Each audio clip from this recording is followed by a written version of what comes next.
All right, let's get started, everyone. All right, this meeting is held in compliance with the Open Public Meetings Act, Chapter 231, Public Law 1975. Adequate notice of this meeting has been provided to the Coaster and the Asbury Park Press. All notices are on file with the board secretary. Irina, please call us to order. Today is Tuesday, February 25th, 2020. Christopher Avalone. Here. Russell Lewis. Here. Daniel Harris. Here. Eric Galpo. Here. Brittany Ashman. Here. Christopher Gonzalez. Here. Jill Potter. Here. And Tim Slick Here. is an alternate. All right, just a few housekeeping issues before we get started. First, if anyone's here for 306th Avenue, this application will not be heard tonight. So I'll make a motion to carry this application I'll second. to, wait, 1 second, Dan, to March 24th, 2020 without further notice. I'll second it. Thank you. All in favor? Oh, 1 second. Mr. Karras, you represent the applicant? That is correct. You consent to any extension of time necessary within which the board must act under the MOU. Thank you. Pardon the interruption. Thank you, Jack. okay. I have a motion by Christopher Avalone and a second by Dan Harris. All in favor? Aye. Any opposed? Application carried to March 24th, 2020. And I'll make a motion to approve the minutes of February 11th, 2020. I'll second. Thank you. All in favor? Aye. Any opposed? Thank you. And just a couple of more issues. First, I'd like to welcome Catherine Minervini to the board. Congratulations on your appointment, Catherine. And I'd like to thank Eric Galpo for his service to the board these past couple of years. This will be his last night appearing on the zoning board. Thank you. I second that. It's been a pleasure. Thank you, Christopher and Russell, and everybody else who's been here long and short. And welcome, Kitty. Thank you. And good luck on the planning board. Thank you. All right, so we'll move right into the College Achieve application review. Okay, let's get that certification going, I think. I have a certification by Eric Galpo that he's listened to the tapes of January 28th, 2020. We'll mark this as B1. Sure. Good evening, Andrew Karras from Fox Rochelle on behalf of College Achieve. Continuation of a hearing from last time as far as condition compliance. What I'm going to do is I'll call Jody McNair to come on up, and we'll go through all the conditions that are relevant to the application. Mr. Karras, may I interrupt you for 1 second? Is it possible that we could get Officer Rang up first? He requested Oh, it be. sure. So. First. Can you raise your right hand? Swear to tell the truth, the whole truth, and nothing but the truth, so help you God? Please state your name for the record and spell your last name. It's also William Rang, R-E-N-G. Officer Rang, nice to see you again. Yes. Thank you for appearing again. We appreciate your last testimony. Please be seated. If I may, procedural. First, please talk into the microphone so people in the background can hear you. Can we get a test? Who's going to hear in the background? Okay. Test. Here? Yes. Okay. This witness testified at the last meeting, correct? Correct. And you were subject to cross-examination at that time, based on his testimony? I believe he was. Yes. Is that correct? I wasn't here, so it is Yes. correct? Okay. So then your additional testimony tonight, that's what will be subject to cross-examination this evening. Limited to that testimony. Correct. That is correct, because there was always already an opportunity for people to question him, that's his testimony at the last meeting. Okay, that's good. Thank you, Officer Rang. So we asked you to come back, I guess, for additional questions from the board. You had made changes to our initial resolution, correct? Correct. That now the buses now stop on Grand and let their students off on Grand, and the pickup by parents are on 3rd Avenue. That's correct. So Does anyone on the board have any questions in regards to those changes of the resolution, or the conditions of the resolution? Do we feel that we should leave it the way it is designed by Officer Rang, based on his testimony that we heard a couple of weeks ago? Can I follow up with the switching of the buses? Do you feel that provides a safer movement on 3rd and Grand Avenues?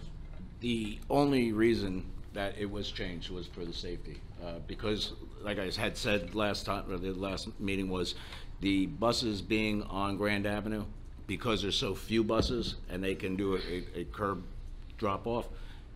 Grand Avenue being the busier street, it made sense just to have the fewer vehicles there. With the parents dropping off across Grand Avenue and whatnot was just chaotic. So as a safety issue, we recognized it right away that that wasn't going to work. Have you had a chance to go back and look at that situation again, Officer Rang, to This season, no.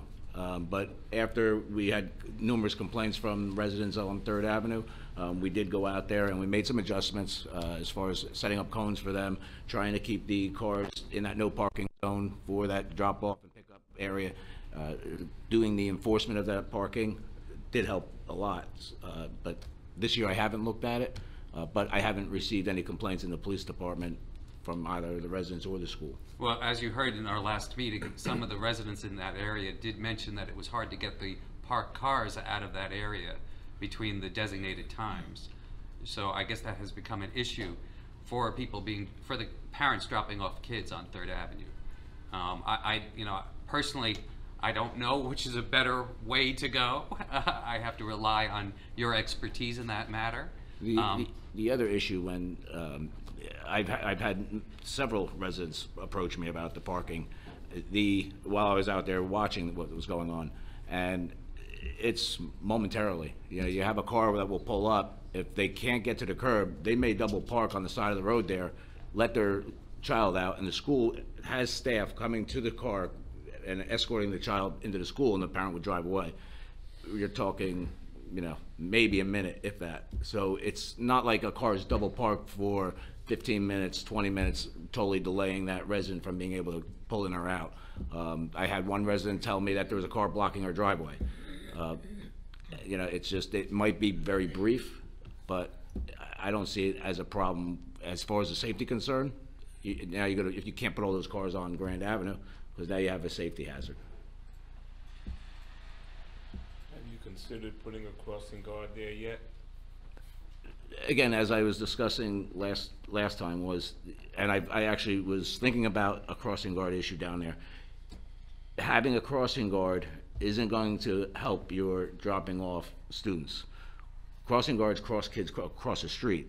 I will not put a crossing guard in the middle of a roadway without a crosswalk. So it would have to be at Grand and 3rd. That's not going to alleviate double parking for a moment. It really comes down to how many kids are walking, right, in terms of going to the school itself. Correct. Right? Whether there's going to be a crossing guard there or Right, not. and the police department has not received one call from a parent or the school saying that they were concerned about walkers not being crossed properly or safely. It's always been double parking. I think that's a better question for the principal to answer when we ask the principal of the school whether there's any particular kids walking to school. You wouldn't know necessarily on a year-to-year basis whether there's walkers or not, correct, Officer Rang? Correct. When they first opened, I asked for a list. Right. We went through that list, and But that list changes year to year. That's correct. So we're now in our 3rd or 4th year? Second year. Second year. No, the second. Okay. So unless you get some type of list of kids each year, you wouldn't be certain of that, whether there's more kids walking or not. Correct. Just like Hope Academy Charter School or the other charter schools in the city, if they have a concern because they have an increase of walkers coming from different parts of the city, they will reach out to the Traffic Bureau and we'll take a look at it and see if It warrants having if that it crossing warrants it.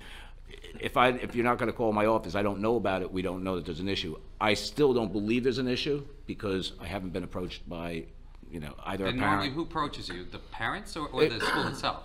I've had parents ask me, how come you don't have a crossing guard here? And I would go out to that intersection, check and see how many kids do walk across that intersection. And I've had, like Hope Academy Charter School, they had called me and said, hey, we have X amount of students that walk east on Grand Ave, or east on Monroe Avenue.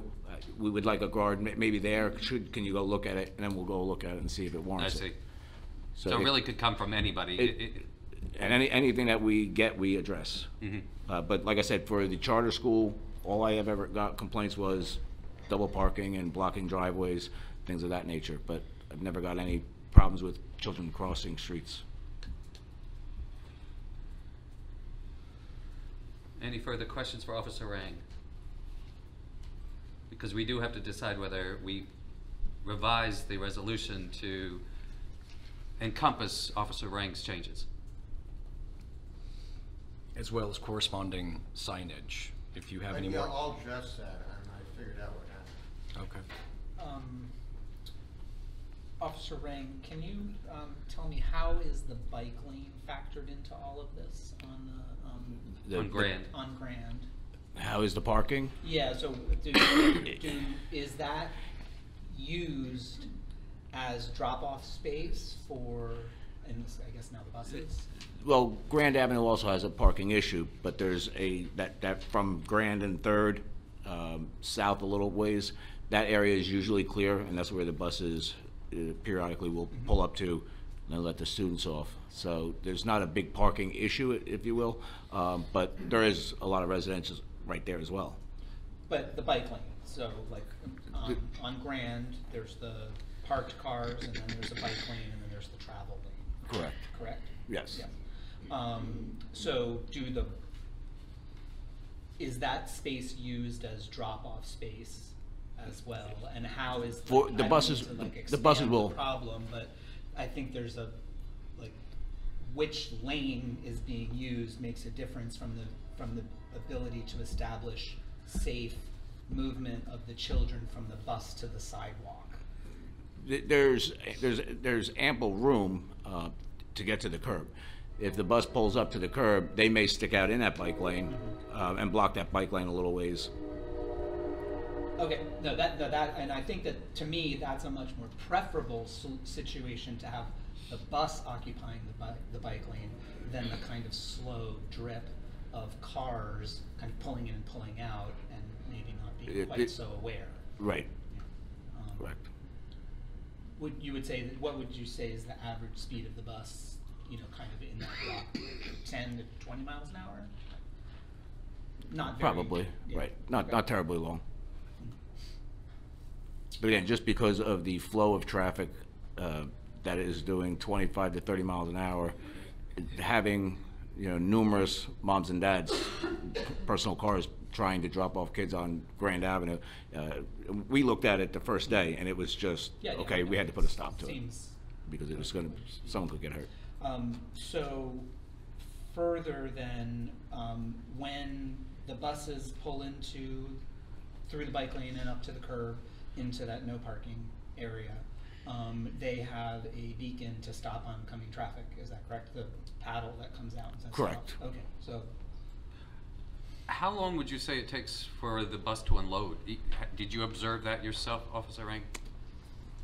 I would say, on average, maybe 3 minutes, 4 minutes. and there's how many buses? I'm sorry. Three. Yes, Three. Yeah. Yeah, there's 3 or 4 buses that pull up. Wouldn't the time that it takes for the bus to unload depend on the amount of children coming off the bus? I'm sorry, sir. I can. Wouldn't the amount of time that it takes the bus to unload depend on the amount of children coming off the bus? I'm not sure. I mean, if you have, it depends on how many kids you have coming off the bus. That's what I just Right. asked. That's going to determine. I mean, if you have a bus that has 10 kids on it versus 3 kids on it, it's going to be Or quicker than 25 that. or 30. Right. That's why I said on average. I mean, I don't know how long buses take to unload or load, but Have you ever taken time to see how many children are coming off the bus? I'm sorry, sir. I can Have you barely. taken the time to see how many children are coming off the bus? Right. I've never counted. Okay, because that actually conflicts the flow of traffic depending on how many children are coming off the bus and getting on the bus. Correct. That's important, so maybe we'll ask the principal or somebody else that question. Right. But your observation is, when you saw it, that it takes just a few minutes for the bus that you observe kids to come off, go to the school. Right, if, you know, if you have, let's say you have 10 kids on a bus and they get off, if it takes maybe 3 minutes, 4 minutes for that bus to unload, that's what it takes. I But mean, the I've never timed it, I don't know, The but number I've of never seen the children on the traffic bus back up. could change every day and every year. Correct. Yeah, so it's not a fixed amount, but so I think it's fine to speak in averages, and what you're testifying to, if I'm correct, is it's about 3 to 4 minutes on average per bus. Correct. And I would also assume that it doesn't matter how much it increases or decreases. Kids get off the bus, they get off, it's relatively the same. Jack, I have a question for you. Back to the crossing guard. I'm reading the resolution now, and we did require there to be a crossing guard at the intersection of 3rd and Grand, but that can be overruled by the police department, right? Well, if the police department, it's their job to make sure the streets are safe. So if they go out there and they observe that you've got to move something or change something, they'll do it. But obviously, that's why we retain jurisdiction, to find out what's gonna work. We put it in there, we thought that it might work, but in practice, if it turns out it's against department policy or it's against public safety, well, then we better change it. Okay. And you said that it didn't make sense to have a crossing guard there? From what I observed last year, I can go out and do another study and check that area again for this year and see if anything's changed as far as walkers. But from what we got, as far as the complaints in the police department, the only thing the police department was aware of was double parking issues and things of that nature. It wasn't anything with students walking. So my crossing guards do just that. They cross kids across an intersection. They're not going to be out there directing traffic, telling cars to move, pull over. They're not out there to do that. They're not trained that way. They're just trained to. Oh yeah, I'm not worried about the cars so much. I was just, because I think I'm the one that put this in here. I was just worried because Grand people, as you know, I fly believe down there. last time you testified that there wasn't the walkers that were utilizing that intersection, so there's no need for Correct. crossing guards. Correct. So where are the students coming from? I guess that's a question for. I believe last year, when year they started, when I met with the school, they gave me the list of walkers. There was only 2 or 3, and they were coming from 3rd Avenue, and they were just walking east. So they were basically crossing Bond Street and Emery Street, and that's all they were crossing to get to the school. So it wasn't something that was needed for a crossing guard across those 2 small intersections.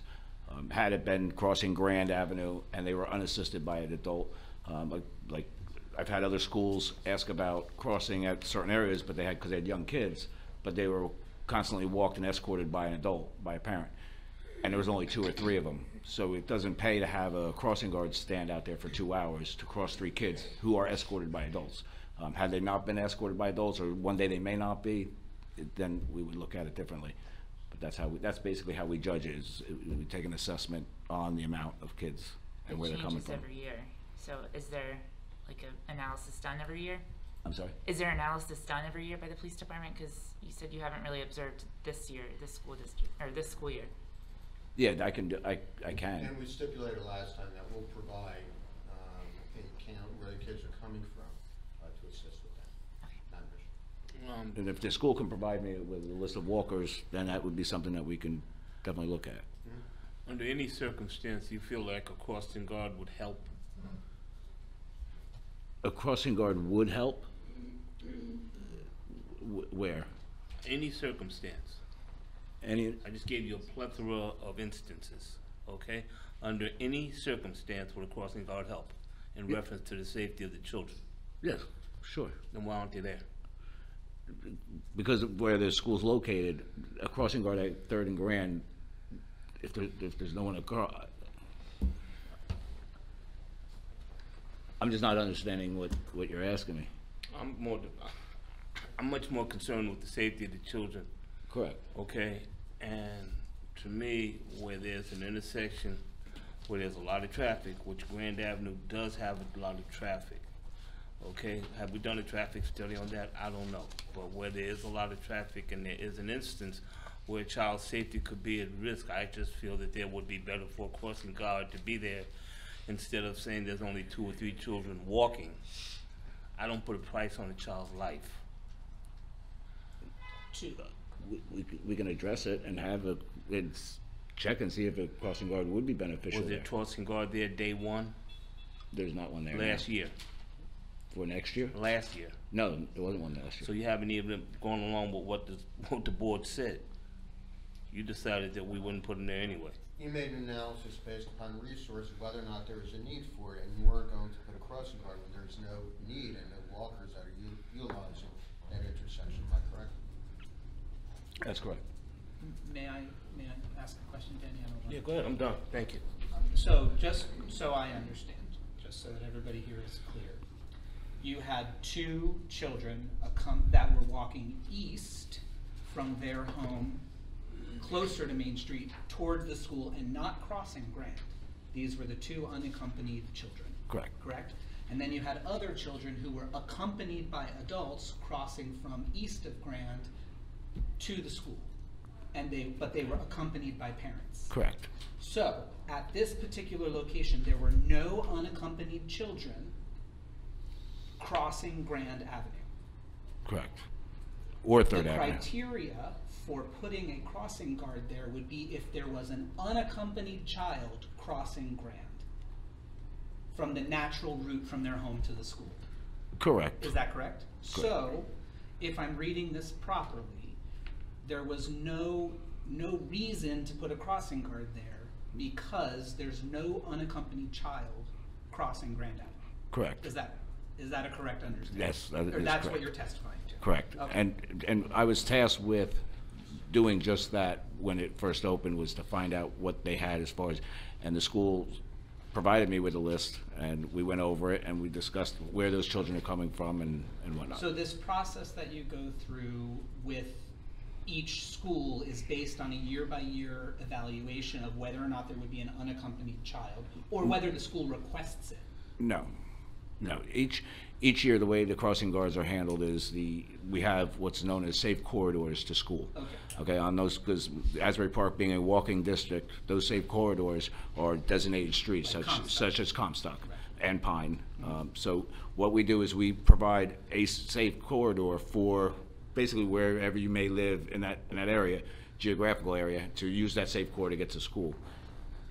We don't change that. The only time it will change and we add or subtract from that is like this year I'm considering removing a crossing guard from a spot because she's informing me that she there's nobody she crossing. crosses 2 high school kids and that's it. So it's- there is an evaluation process that goes above and beyond the standard policy of the city, which is the corridor model. It's done. It's not like we call every school and find out the walkers and whatnot. We Understood. when it's addressed to You do a us. reasonable amount when asked to evaluate a situation. That's correct. You evaluate that situation. And there is a policy, the city has a policy, which is children should be taking the corridors to their School. destination, to the school destination. I walked to school on Pine Street when I was a child, and I survived. We didn't have, we did not, however, have those great stop signs for pedestrians on 4th Avenue, all the bike lanes. and all that. For the record, I walked to school also when I was a kid. Uphill both directions? When it snowed out in the summer. So, Oh I guess, I guess what I'm trying to understand is that there is a policy that the city has in place about managing safe routes for walkers to school. And there is an evaluation process that the police go through to make sure that if there are situations that arise where you might have to do more, you try and evaluate that situation. Correct. But just to carry it a little further, those corridors, those safe corridors that were designed in Asbury Park many moons ago, Correct. did not include this charter school at the time. This is a new school, so it's always a valid approach to review those situations again. Absolutely. And when they were created, Hope Academy wasn't there, and the Sisters Academy was. So we've added crossing guards periodically because of those needs. Understood. I mean, we're up to 35 crossing guards now, so it increases. And then the process for that would be, once we do determine there's a need, that would go to the city manager as a recommendation from us, and then it would be up to the city manager at that point to either I understand. approve or not approve. So, If I may. yes, The Jeff. board can certainly, in dealing with this on a continuing basis, can certainly make as a condition or an amended condition of improvement that it would require that an annual assessment should be done. It has to be. Certainly. Well, what I would suggest suggest is that that it's on the, what I would suggest is that we put it on the school must request the Yes. review. Yeah, in the affirmative. Yeah, Yes, what we would yes. do is prior to the school year, we'll provide the information where, because that's when they'll know the enrollment for that upcoming year, where the students are coming from, and then make an evaluation. I just want to make sure that the police do not become responsible for proactively Right. going to this school and. And as we retain jurisdiction over this particular application, we should be able to review those conditions yearly. You agree, Mr. Karas? I'm fine with it. And for the record, I wasn't here at the last meeting.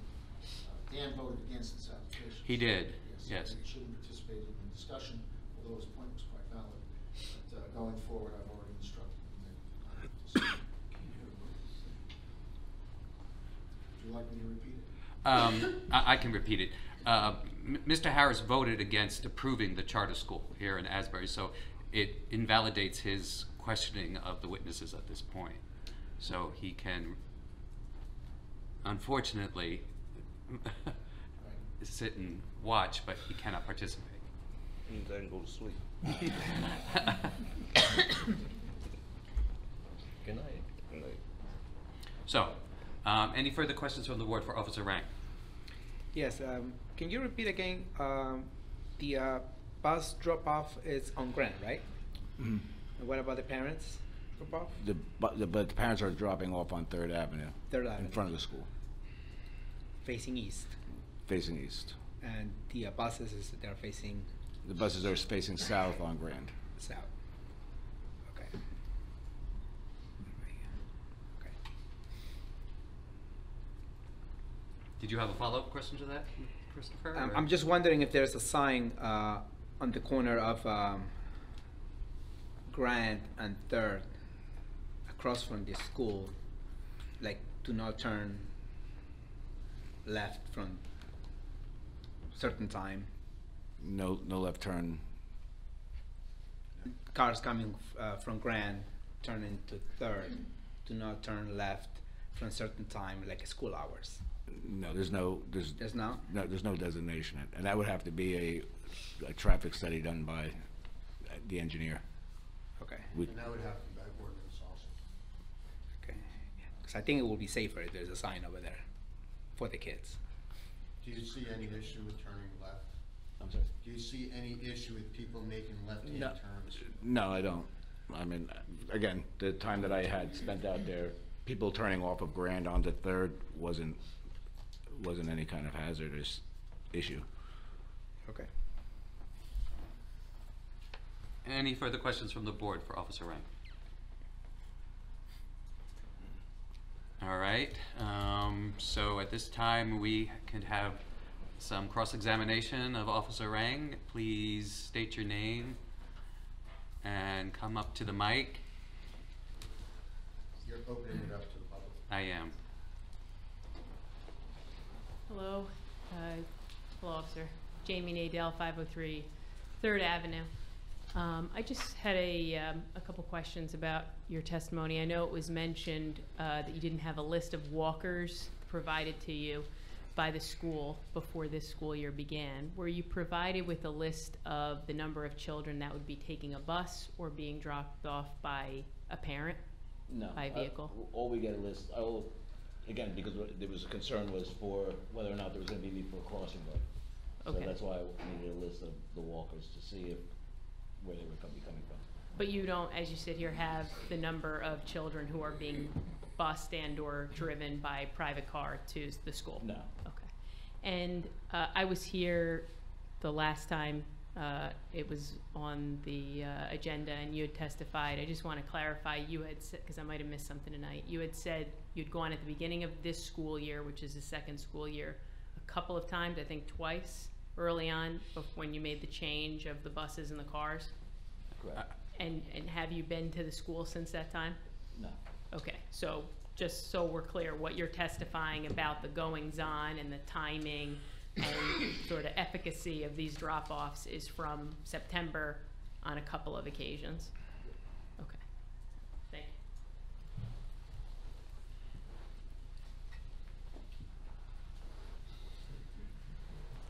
you. Hi, Ernest McNally, 400 Deal Lake Drive, Asbury Park. I spend a lot of time around the area and traveling, and I live in the city, and I think I was very pro for the opening of the school. But now I have questions for Officer Ryan. So how many days a week, or let me ask, you're in charge of traffic for the schools, correct? For the city, for everybody? You're the contact person? Correct. Okay. And you stated that you have an office, and I'm just wondering, how would someone find that phone number, and how would they know that if they saw something, that you're the person to contact? That's not part of his testimony, Mr. Yeah, it was. He said he has an office with a number. Wait. He didn't say that I'm tonight. at- He didn't say that tonight. He did not. You don't have an office? That, He didn't say he Okay, did- okay, that- okay. that- I could swear he said he had an office and there's a place to call you, but you don't. Okay, that answers my question. Does the traffic bureau have an office? Is that like part of parking? Yes. Okay, is that on the substation on Springwood? Is that where? No. It's in the city hall. It's in the police department. Yes. And you're in charge of that? I work in it. I'm sorry? I work in it. You work there? Oh, okay. I guess you don't want to let me know who's in charge. That's okay. So you keep referring to studies. You know, you keep referring to studies that you've done. Your vehicles, I've kind of seen you. You're equipped with dash cam and body cam.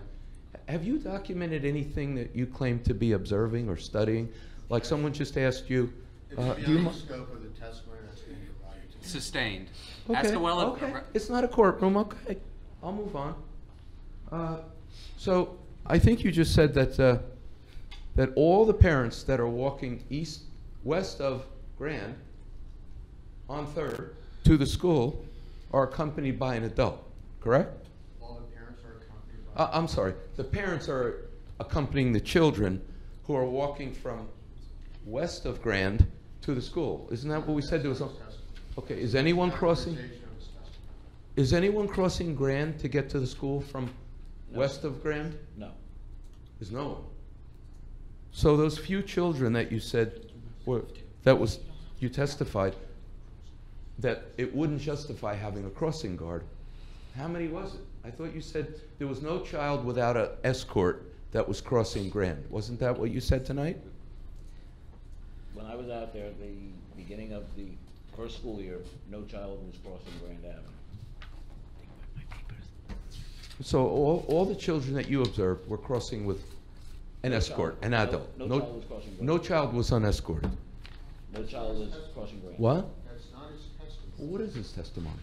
Listen to it instead of arguing it. I'm not arguing. Why don't you explain it? You're the lawyer. Can we move on? No. Hello? Please ask okay, let me another question. Let me move on. Okay, I understand. So when you were asked tonight, did you go out this year? We're already into 60 days into the year, and you haven't been out there yet. No study yet, right? Wasn't that your testimony? Correct. Thank you.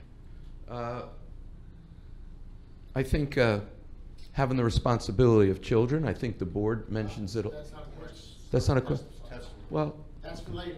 You'll get to say that, but not now. okay.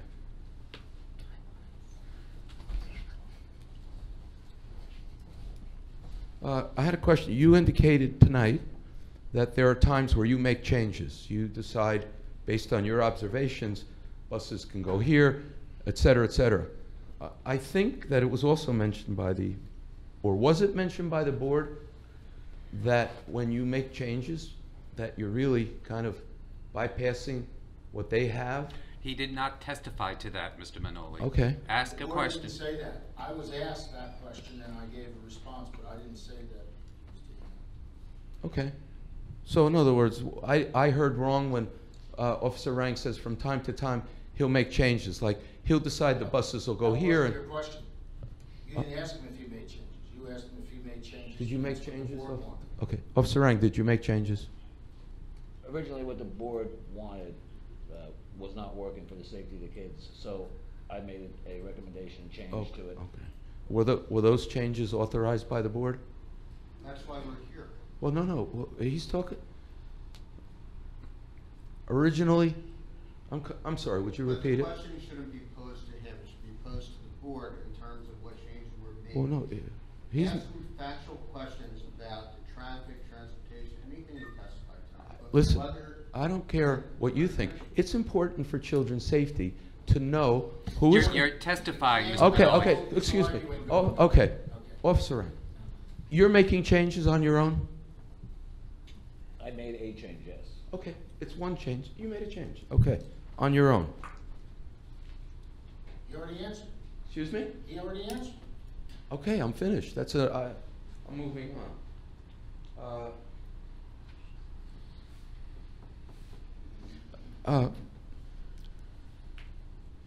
Are there any signs put in front of the school that say, for double parkers, no discharging here? Do you know what I mean? The signs that are all around the city where they don't want anybody, whether it's a bar or whatever, to double park because, well, let's say people go into a bar, that's one thing, but in front of the school, do you have any access to those signs? They wouldn't be relevant. He That's did not beyond- testify to that, Mr. Manoli. Well, Ask he a mentioned question about double that parking. relates to his testimony. Okay. Are you observing double parked cars discharging children going into the school? Not this year. I haven't been checking on it. You haven't been checking on it? Correct. So you haven't observed it? Okay. Could it be taking place, that they're double parking? Objection has been Okay, thank you. I think that's it. And then there's a comment section coming up? There will be, yes. Thank you. Anyone else from the public for Officer Rang?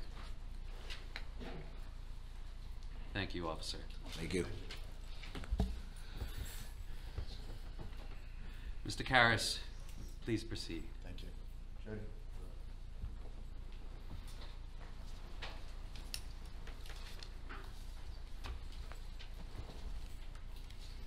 I raise your right hand.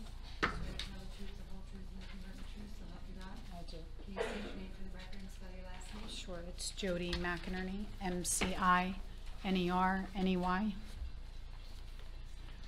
Could I make a request, Ms. McInerney? Yes. Could you speak up a little bit for Absolutely. everybody? So Thank you. My name is Jody McInerney. It's McInerney. Thank you. Jody, what is your position with the charter school? I'm the executive director and the principal. What I want to do is go through with you a number of the conditions that were set forth in the board's resolution to discuss the compliance with those conditions and any revisions that have to be made. What I'm going to do is go directly to number 4. That's really the first condition. That really, the first couple are findings of fact and standard conditions. Number 4 indicates that the match students attending the school shall not exceed 104 for year 1. Were you in compliance with that year 1? Yes, we were. We continue on. It says in year 2, condition number 5, in school year 2 and all subsequent school years thereafter, a maximum number of students attending the school shall not exceed 210. Can you please tell me in the second year, and this is the second year, am I correct? Correct. How many students are in the school? 156. Let me back up a little bit just for Sure. before you go on, Mr. Karras. Ms. McInerney, can you tell me approximately the percentage of students coming from Asbury and coming from Neptune? So I obviously don't have the exact figures in No, front I'm of me. not asking Okay, for exact, just so approximate. Approximately 65% of the students to 70% are coming from Asbury, Okay, and then approximately 10 to 15% from Neptune. okay. And there's still a little percentage left over there, There's students from all over, various different All over? towns. Correct. particularly like other towns in the area? Ocean, Tinton Falls, Deal, Bradley Beach. And that's a little outside the scope, though, of what was initially, No, it's not. No, it's not. Not of the school, beneficial use school. it is not? I thought the charter was for Neptune and Asbury, Jack. That's the way the charter was written. I'll have, Can only be located physically there, Not under students oath. can go. Not under. Not under I'll oath. have them testify. Yeah, well, yeah, okay, we'll clarify that. Okay. Please proceed, Ms. McInerney. Thank you. Number 6 indicates that the maximum number of faculty and staff shall not exceed 12 in year 1, and year 2 shall not exceed 16. Can you discuss that? So we did not exceed 12 the first year, and we are 15 faculty members in the building this year. Can you define faculty? Is there additional staff? So we have teachers, paraprofessionals, and administration. And that's all included within that number of 15? Correct. Okay, thank you.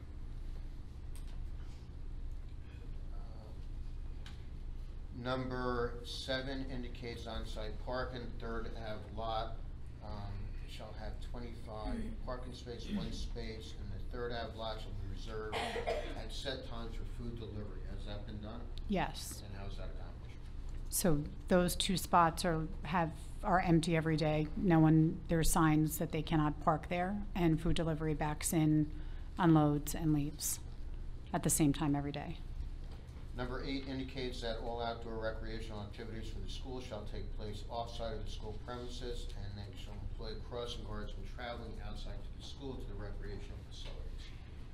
Can you please tell me how recreation is conducted in the school, who then cross the children, whether or not there are any occasions that you couldn't use outside recreational facilities, and how to do it on site? Yes, so we're taking the children to Liberty Park, which is across from our school and a few blocks over. We have 2 school security officers. They accompany the teachers. There's usually 1 teacher or adult for every 8 students, plus a school security officer whenever students leave the premise. What grade levels are you currently teaching at the school right now, Ms. McInerney? At 508 3rd Avenue is K to 3. K to 3? Correct. Okay, thank you. Are there any instances when you went to the park, you cannot utilize the park, and you had to bring them back? Yes, so we had 2 instances this year. We went to the park and police needed to be called because gentlemen were either exposing themselves to the children or were approaching the children. And you said Liberty Park. Do you mean Library Park across Library, from the I'm sorry, library? Library That's Park, okay. right across from the library, Okay, that big thank you. field there. One of the neighbors in the area mentioned that you were, or that the students were actually outside on the front yard at recess time and playing in the front yard. Is that correct, Ms. McInerney? Correct. When we had the incidents at Liberty Park, Library Park, sorry. That's okay. Parents obviously were anxious about the children going over to Library Park. So you realize, though, that was one of the things we specifically stated should not happen, that there shouldn't be students outside on the property of the church playing in the front yard of it. Okay, correct. So, but law states that they have to have outdoor recess if it's above. But that was specifically stated and agreed to. Okay. I would also, I guess, I don't even know where our jurisdiction lies on this, but the use of Library Park is a memorial. And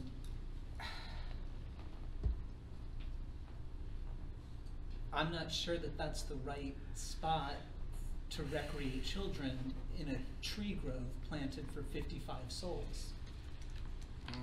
And I believe that was a testimony during the hearings that they were going to you know, utilize I don't know where our jurisdiction lies on this, but I mean, I think that there could be some attempt by the school itself to identify what I would think would be an appropriate recreational situation for the children. It's the park is an issue, the using of the church property is an issue, and the children having access to the things that they're supposed to have access to that are of appropriate quality is an issue. Agreed, and that was one of the concerns that we actually had about this particular location, that there really was no recreational facilities for these children. Do you understand that, Ms. McInerney? Yes. And that was specifically agreed to, that they would not be recreating outside. These were 2 instances where that occurred? To Correct. ensure that you were, where they came back from the park. Correct. They were outside to make sure that you were in compliance with law, am I correct? Yes. Okay, but all other times that you were utilizing the park in order to have the kids be able to participate in recreation outside, am I correct? Correct. We also go down to the beach. Beach is great. Please proceed, Mr. Karas. Thank you.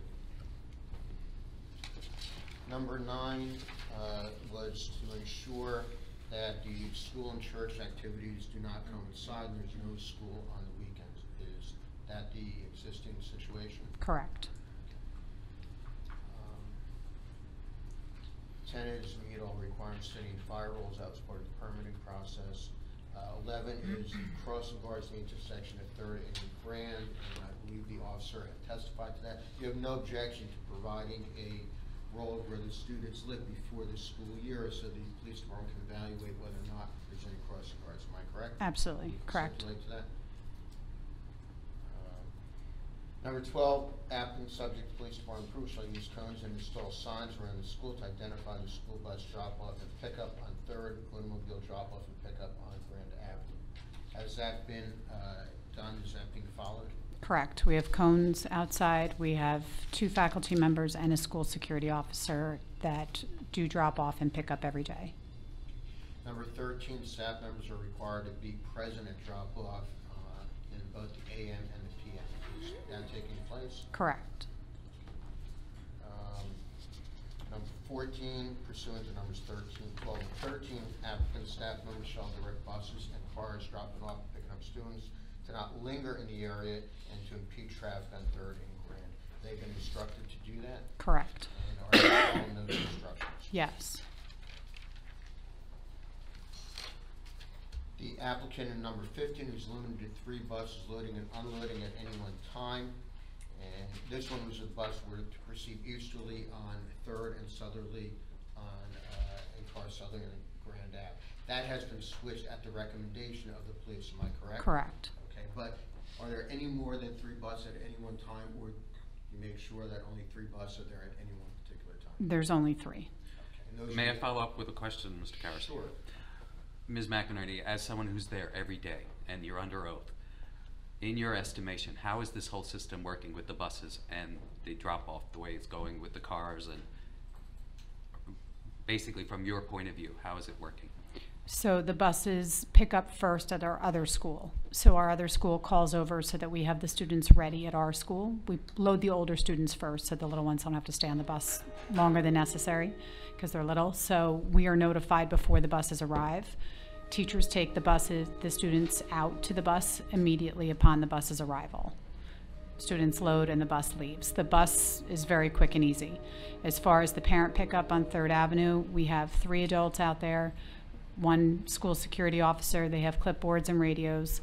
They have cones set up. The parents have to pull in within the cones. They are not allowed to get out of their vehicle, and the students have to load on the on the south side of the car. And do you find this situation is working well, is really the basis of my question? Yes. You do? I do. Do you realize that the neighbors and even the zoning officer says it's not working well? I'm aware of that this evening. This is your first time hearing of that? Yes, because it runs very smoothly and it's very efficient time-wise and it's very quick. And you've never been asked by anybody in the neighborhood that Not one person. I've had to ask someone to stop taking photos of our children or using a drone to take photos of our children, but I've never been asked, or there's never been one complaint made to me or to any of my staff members at the school that has been reported to me. Thank you, Ms. By the way, McInerney. you indicated that some of the neighbors expressed concerns. Ms. Prangle had indicated her observation was when she could only see the buses that everything was running smooth. So, there are situations that buses do come back, though.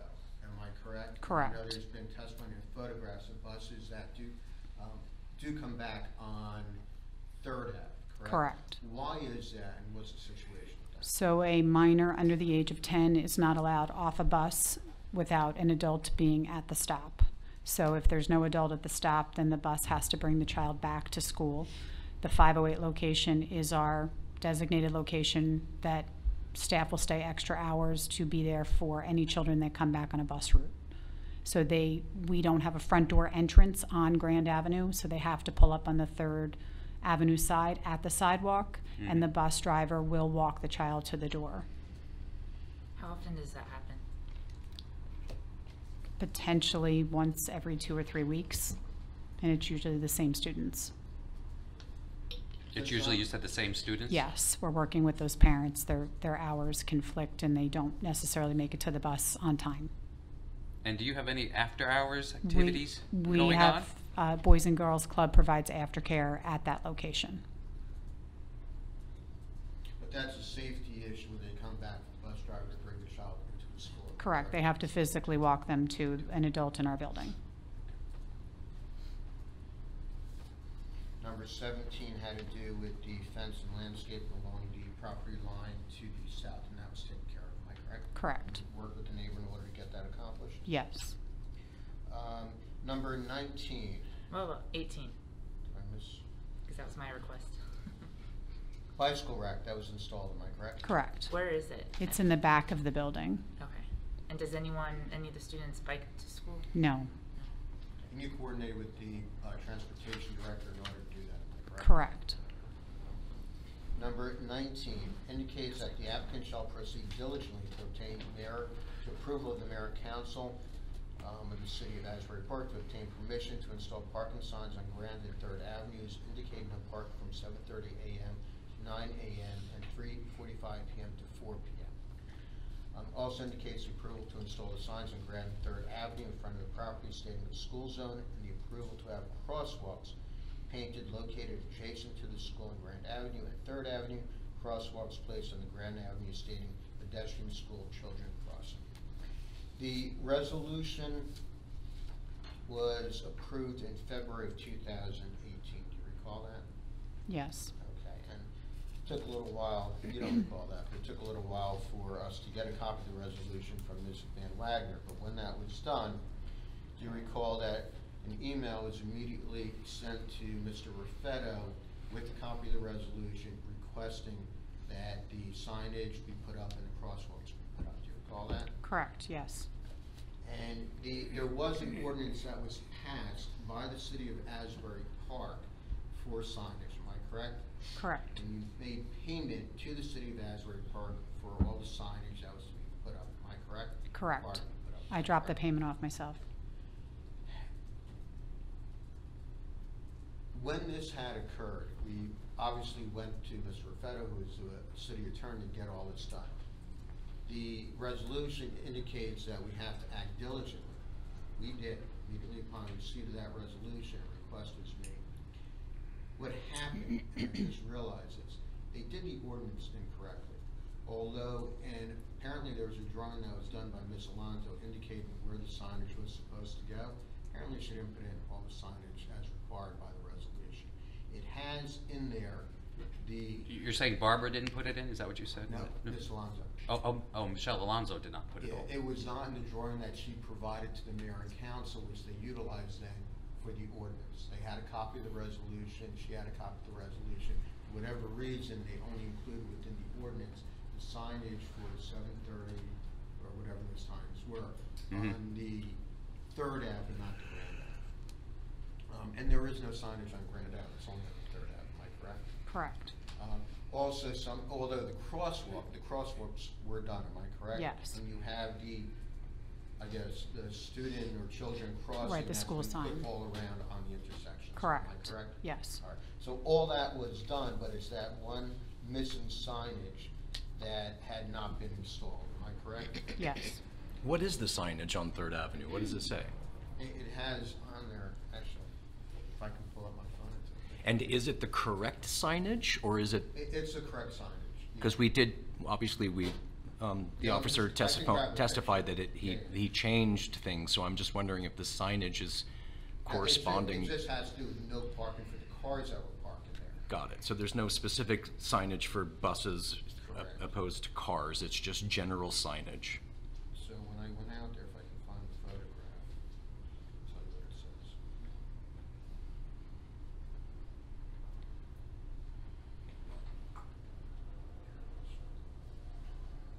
So the signage.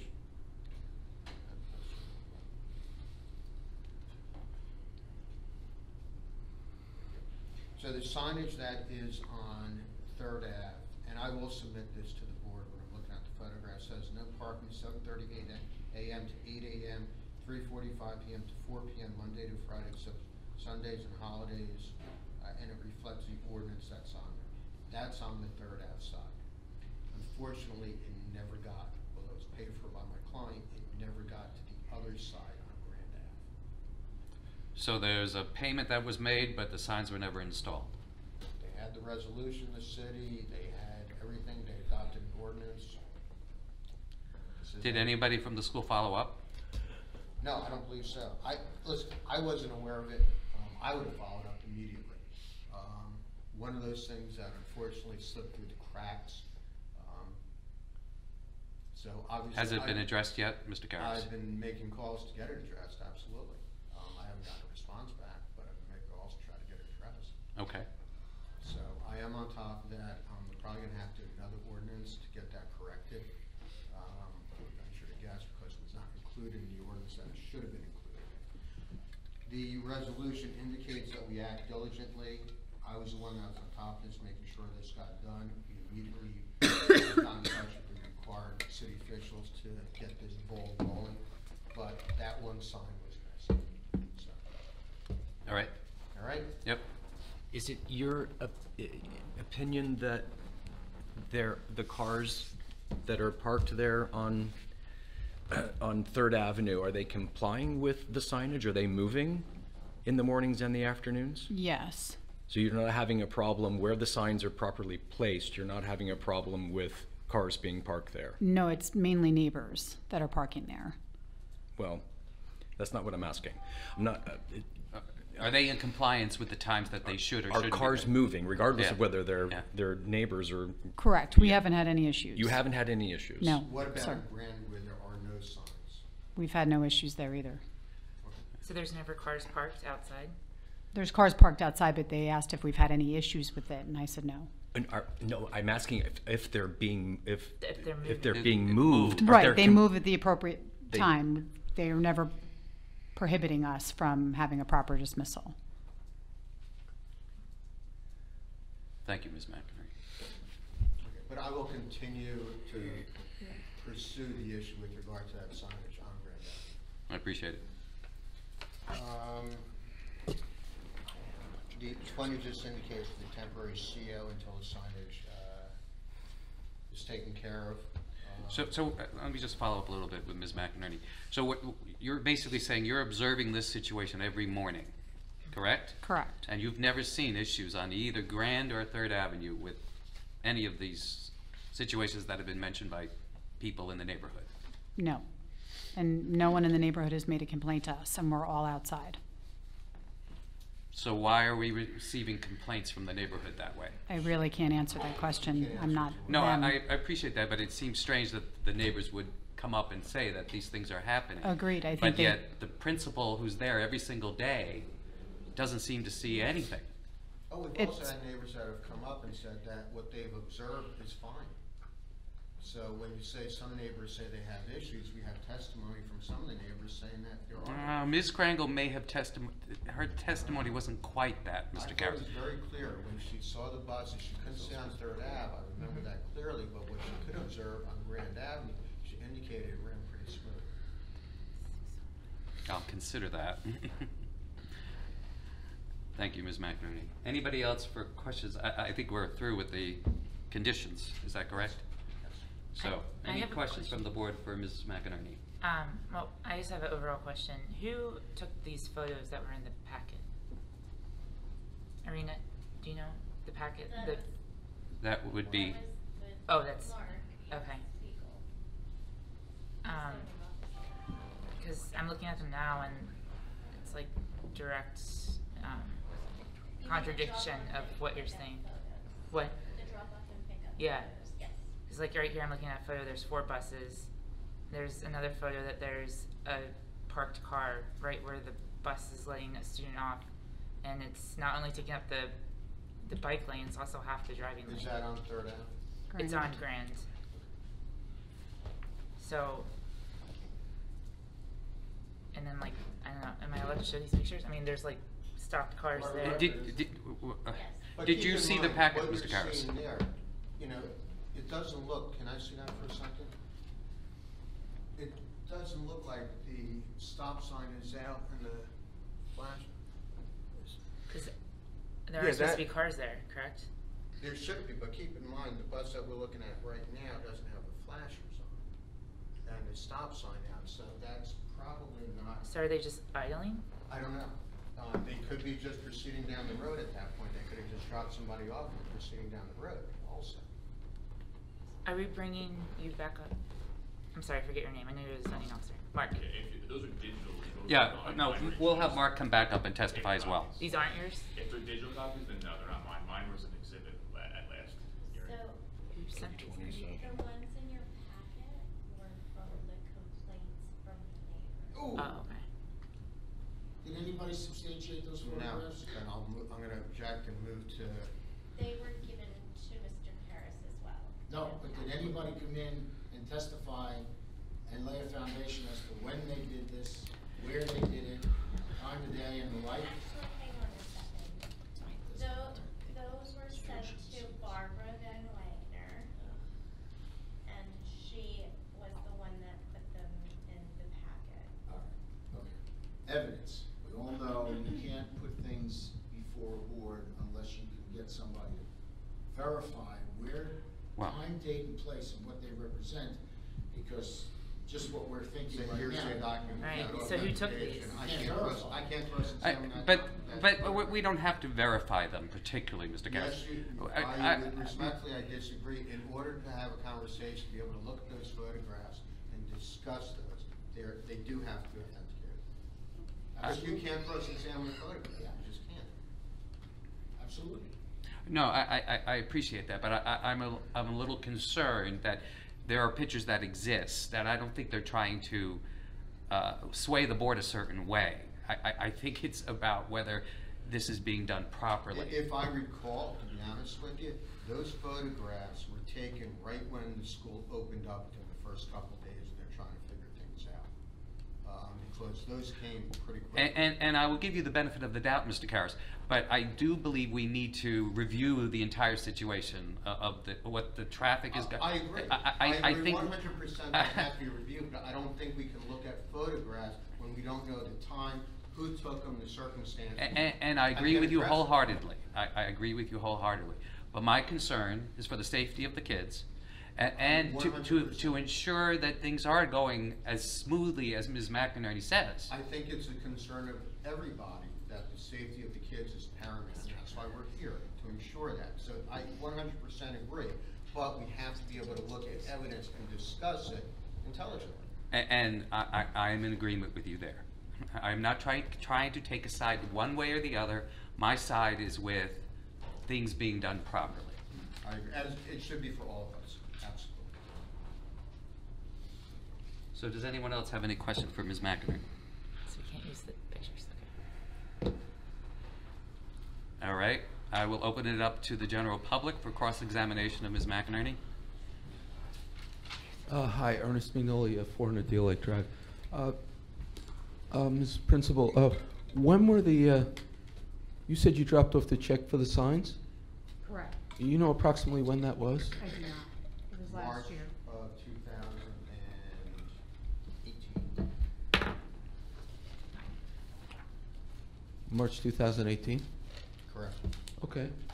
So we're coming up on 2 years. You paid for the signs, okay? You paid the city? Well, was the check for the city? For the signs? I can't tell you. I don't know. You can't tell me. No, I can't. I don't Well, we're- recall who was made out. Okay, you dropped off the check in March of 2018, correct? Okay, thank you. And the school paid for the signs, correct? Your school, the charter school? It was a check from the charter school Correct. to the city. What was it made out to? The traffic division, I guess? You asked that. Okay, and okay, I recall. okay, council, okay. And you haven't received the signs yet? Correct. Thank you.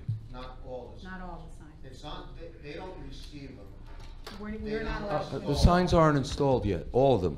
We don't do the installation of signs. No, I know the that. town I'm does. saying, are any installed yet? Yes. So do we know how many did you order? What's ever in the resolution. Okay, is so what we don't know how, okay, I understand. Thank you. Anyone else for Ms. McInerney? Jamie Nadell, 503 3rd Avenue. Good evening, Ms. McInerney. You testified this school year there are 156 students enrolled in the school. Is that correct? Correct. Okay. And can you tell us how many of those students are bused to the 83. school? 83. Okay. So, and the remaining students are all driven by private vehicle? The remaining students either go to aftercare in that building, or they are picked up by a private vehicle. So do you know approximately how many private vehicles are dropping off children to the school every I morning? know there are 50 students registered in aftercare. Okay. So they would approximately 50 students have to be picked up by something other than the bus? Correct. You mentioned the employee parking lot, or that there's 15 staff members, and as I think you testified to, there's a lot on 3rd Avenue, and there's also a lot on Grand Avenue. Correct. Are the employees exclusively, to your knowledge, parking in those lots? Correct. Are you aware of employees parking on both the north and south side of 3rd Avenue and then entering the school? They also have street parking, yes. Okay. And when you say street parking, talking about the north side of 3rd Avenue, which is across the street from the school, are you aware that employees park there? To be totally truthful, I don't watch where they park. Okay. Okay. So I'll ask this question, the Okay. answer can be the same, but to your knowledge, do employees park on the south side of the street where there's signage that prohibits the neighborhood from parking during the day, during those drop-off and They pickup? follow the signage, where they are allowed to park when, because there are certain days you're allowed to park on certain sides and certain days you're not. Right. But you said you don't know specifically, other than the lots, where your employees are parking? I do not. Okay. You spoke, I think you testified in detail about specifically pickup and buses coming from another school to your school, and the process. It's your testimony that you are able, as executive director and principal, to see pickup every day? Correct. Okay. And are you seeing pickup on Grand Avenue or 3rd Avenue? Both, depending on what my duty is on that day. Okay, so some days you're out on 3rd and some days you're out on Grand? Grand Avenue is right outside my window, so I can Okay. see bus pickup for Okay. Grand. And Okay. then if I'm at door duty, then I can see the 3rd Avenue side, because that's where they dismiss from door. Okay, and is that the same for for drop off as well, the morning time? It depends which school I start at in the morning. Okay, what school you start at? Correct, we have 2 different locations. Okay, so is it possible there are days you are not at the 508 3rd Avenue for drop off? Correct. Okay, how frequently would you say you are at drop off at 508 3rd Avenue on a 5-day week? I try to alternate every morning, a Okay. different school. So approximately every other day? Correct. Okay, but is it fair to say you're only really able to see pickup, you're only able to be in one place, so you'd be viewing either Grand drop off or 3rd drop off? Correct, I can't be in both places at once. Of course. So you said that the Grand Avenue, which is, we all know, the bus drop off and pickup is outside your office, so you see that whenever you're there. Correct. There's no signage, you testified, currently there that would prohibit parking, is that correct? To my knowledge, yes. Okay. So do you see cars parked routinely on Grand Avenue, inside the bike lane where cars would park? Correct, I just don't know who they belong to. Sure, no, of course, but I'm saying when the bus drops kids off and picks kids up at that location, do you see vehicles parked all along Grand Avenue? I don't know if they're parked exactly where the buses are, I can't say Okay. specifically. Okay. But there's no prohibition that clears that street for the buses currently? Correct. Okay.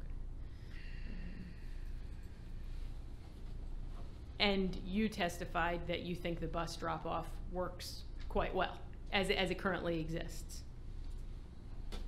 Correct, it is the plan that we were given to use, so we have made it work to the best of our ability. Okay. You think it's a safe setup the way it is currently on Grand Avenue with the buses dropping off and picking up, in your estimation? Correct.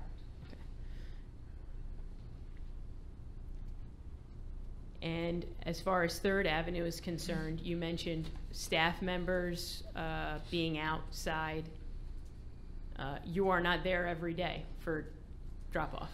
So is it fair for you to say that there is staff members directing traffic and directing the cars on Third Avenue every single day at that location? Every single day, it's a duty and part of their work responsibility. And It's you a have- duty schedule that we could provide if necessary to show who is at that location at that time. But you're not there every day? Correct. You'd have some- okay. All right, thank you. Taretha Jones, Neptune. I've heard your testimony, and it's quite clear. And having background experience in doing some of that type of management. This is not, do you have a question for? Yes, I have a question. I have a question because I would like to know how photos that are part of a package being submitted as evidence when it's not clear and.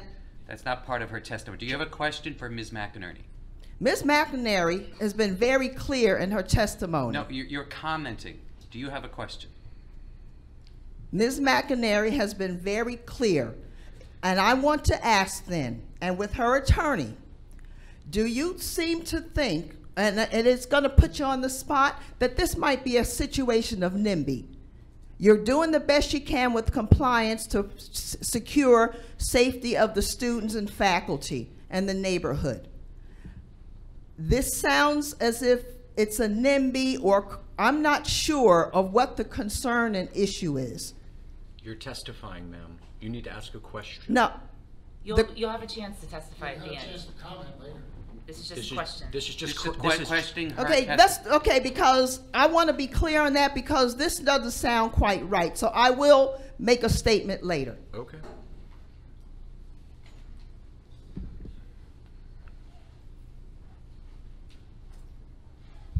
Sharon Kringle, 1003 Grand Avenue.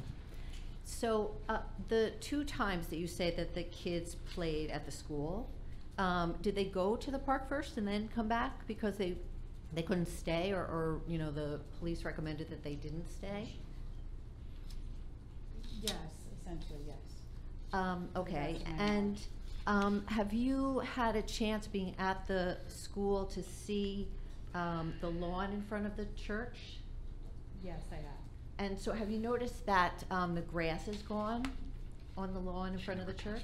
With all due respect, there wasn't any when we arrived. Testify about grass. And I have a question about parking.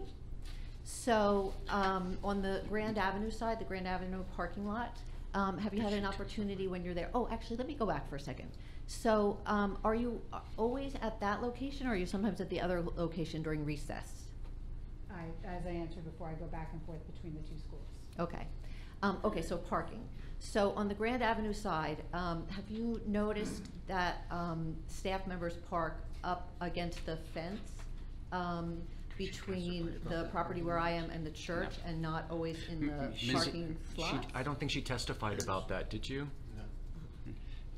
Only questions regarding her testimony. This is specific cross-examination of her testimony. So This evening. yeah, no, Testimony.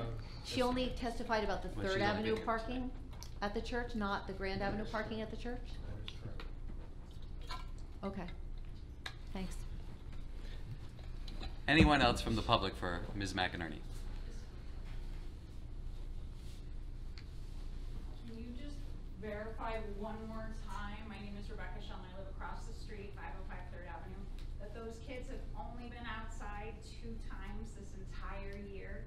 Is that what you're saying? The students are outside often, but I don't have an exact how often they've been out for recess. So often is more than twice? Well, they come and go from the school to wherever they're going to, whether it's the beach, it's the park, around the block. But during the school day? Correct. They do play outside in the grass? They are outside often for different reasons, whether it's science class or whatever it may be, they are outside. Thank you. There are classes held outside? Well, for science, if you go outside to plant flowers, or, you know, we did butterflies and That's not, chrysalis. again, that was not part of our agreement for the school itself, Ms. McInerney. So the students can't come outside? I don't agree with that. The resolution only speaks about recreation. It doesn't talk about a kid, they take a kid outside to teach them how to plant something. But I have a feeling more is going on, is that correct? Are they having classes outside? There's classes often where we go to the beach. We do studies of sea life and all sorts of leaves and autumn and plants growing and life science. And you take them to the park, to the beach, in order to conduct those Correct. patients? But we're talking about the property itself. You just testified that their students are out on the property often, sometimes Well, taking to class. go to I'm the speaking to your beach- client. She can answer the question. But you just testified that they're outside Outside. on the property often, sometimes during class. There's curriculum outside. They will, Please, Mr. Karras, That was not please. her testimony, though. She just said it. No, she said they're outside often, not outside often on the property to teach classes. That's a mischaracterization of the testimony.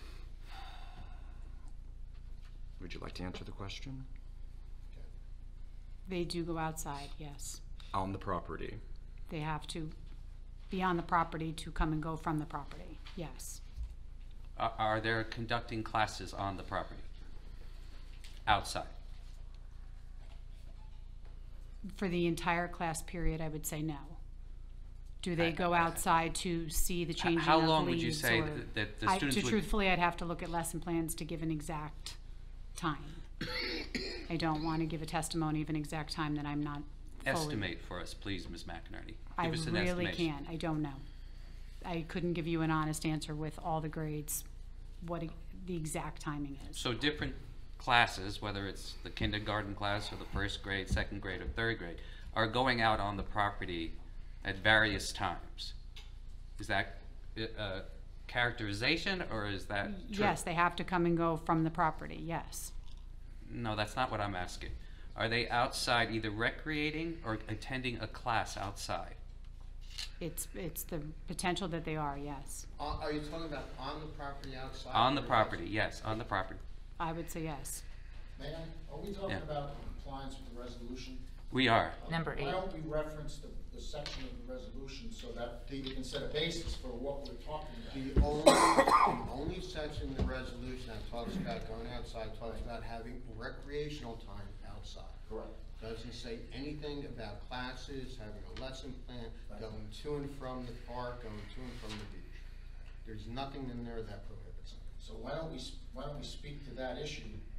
Because I'm hearing the witness say they go to and from, and I'm hearing the board members saying, get more specific, what's the purpose?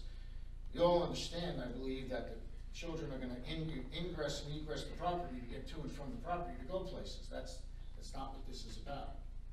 So why don't we get to the issue of how often and how frequently recreational activity that's prohibited is taking place out there. And if you want to talk about the classes, that as well. We're not talking about coming and going on the buses and going different places. That's an understood. You've got to be able to ingress and egress the property. I would Make agree sense? with that, yes. And I think that's basically what we're trying to get Yeah, at. that's what they're trying to Yeah. get at. How often are they outside for recess is essentially what I can't answer directly, but they have been outside for recess, yes. And how long does recess generally last? 20 minutes. 20 minutes. So, and are they all outside at the same time? It's 2 sections. So you have like kindergarten and first grade go out together, and Yeah, it's first and third and K and 2. And where are they going exactly? on I the would have to property? look at the plan for the day. It's planned every day differently, depending on the weather and everything else. And to your knowledge, part of the plan includes going where, or recreating where? Multiple places. It's the beach, the park, around the block, on a walk.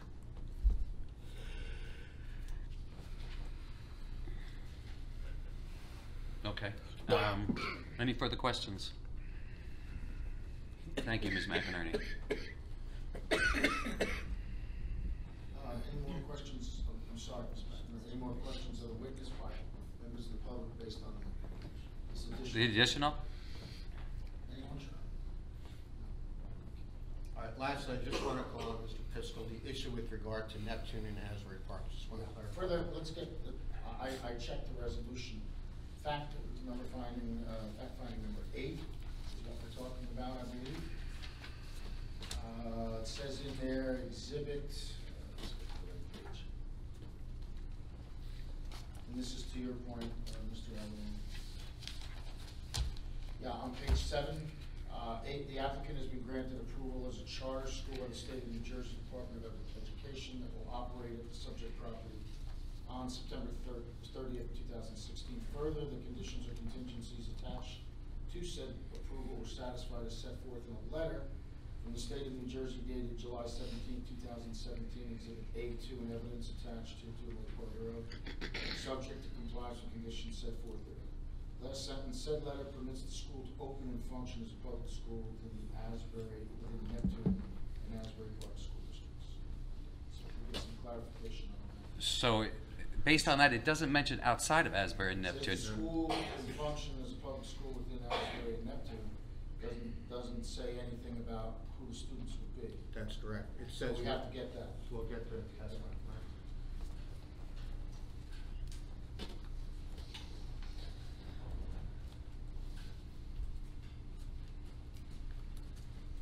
Wait, 1 second, Mr.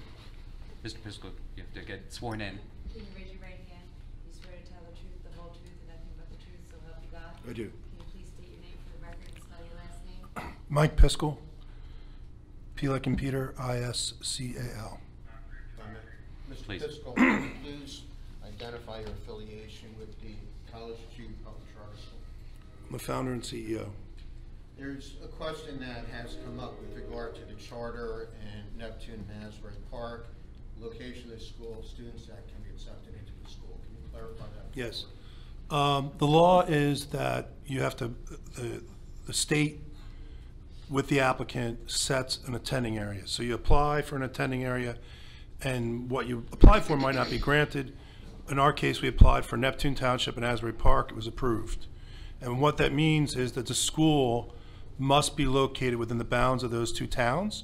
There are rare exceptions when they allow for like if there's some construction going on, for it to be outside the bounds of the town for a year or two during construction phase, but that's an exception rarely ever used. But and what it means when that attendance area is set is that the students who live within Asbury Park and Neptune Township, as in our case, they get first preference. So if there's 50 seats in the kindergarten, 50 kids apply. If all those kids are, well, let's say 80 kids apply, and only 50 are from Neptune and Asbury, they get in ahead of the kids that are from Wall or Ocean or elsewhere. If there's only 50 apply for the 50 spots, they all get in regardless of where they're from. So, so there's a preference in who gets in based on being in the attendance area. Kids outside that area, if there's room, if there's space in the school, they can come from virtually anywhere in the state. We only have to provide transportation, or I should say their host school district, if they're within 20 miles. So if they're a town 15 miles away, like Ocean, Ocean actually has to pay for them to come to our district, come to our schools. I can't dispute that either way, Mr. Piskel. I'll have to accept your Yeah, testimony. that's just the law. That's the laws. I understand it. I'm not, quoting from memory, but that's based upon the charter that you've been granted, correct? yeah, that's the state law. That's not even in the charter. That's the state laws and regulations about. Can you confirm that, Donna? Not without doing some research. Okay. That's my understanding. That's all I have. I have a couple of questions for you, Mr. Piskel, and it's based on things I've read in the Coaster over the past year. Is this school at the Baptist Church going to remain open, in Yes. your estimation? Absolutely. So you're not looking to find another location for these students? Our charter allows us to go up to 961 students, so we're looking for other locations because we're expanding all the way to high school. That's not my question. My question was, do you intend to keep this school open and once you find another location, continue to operate this Yes. school? Okay.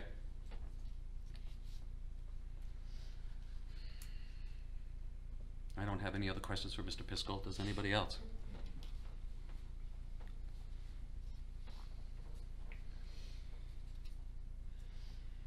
Nope.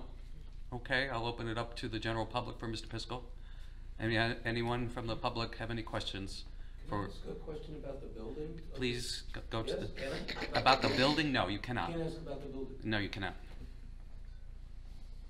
Just what Mr. Piskel testified. Anyone? Okay, I'll close public. Thank you, Mr. Piskel. Thank you.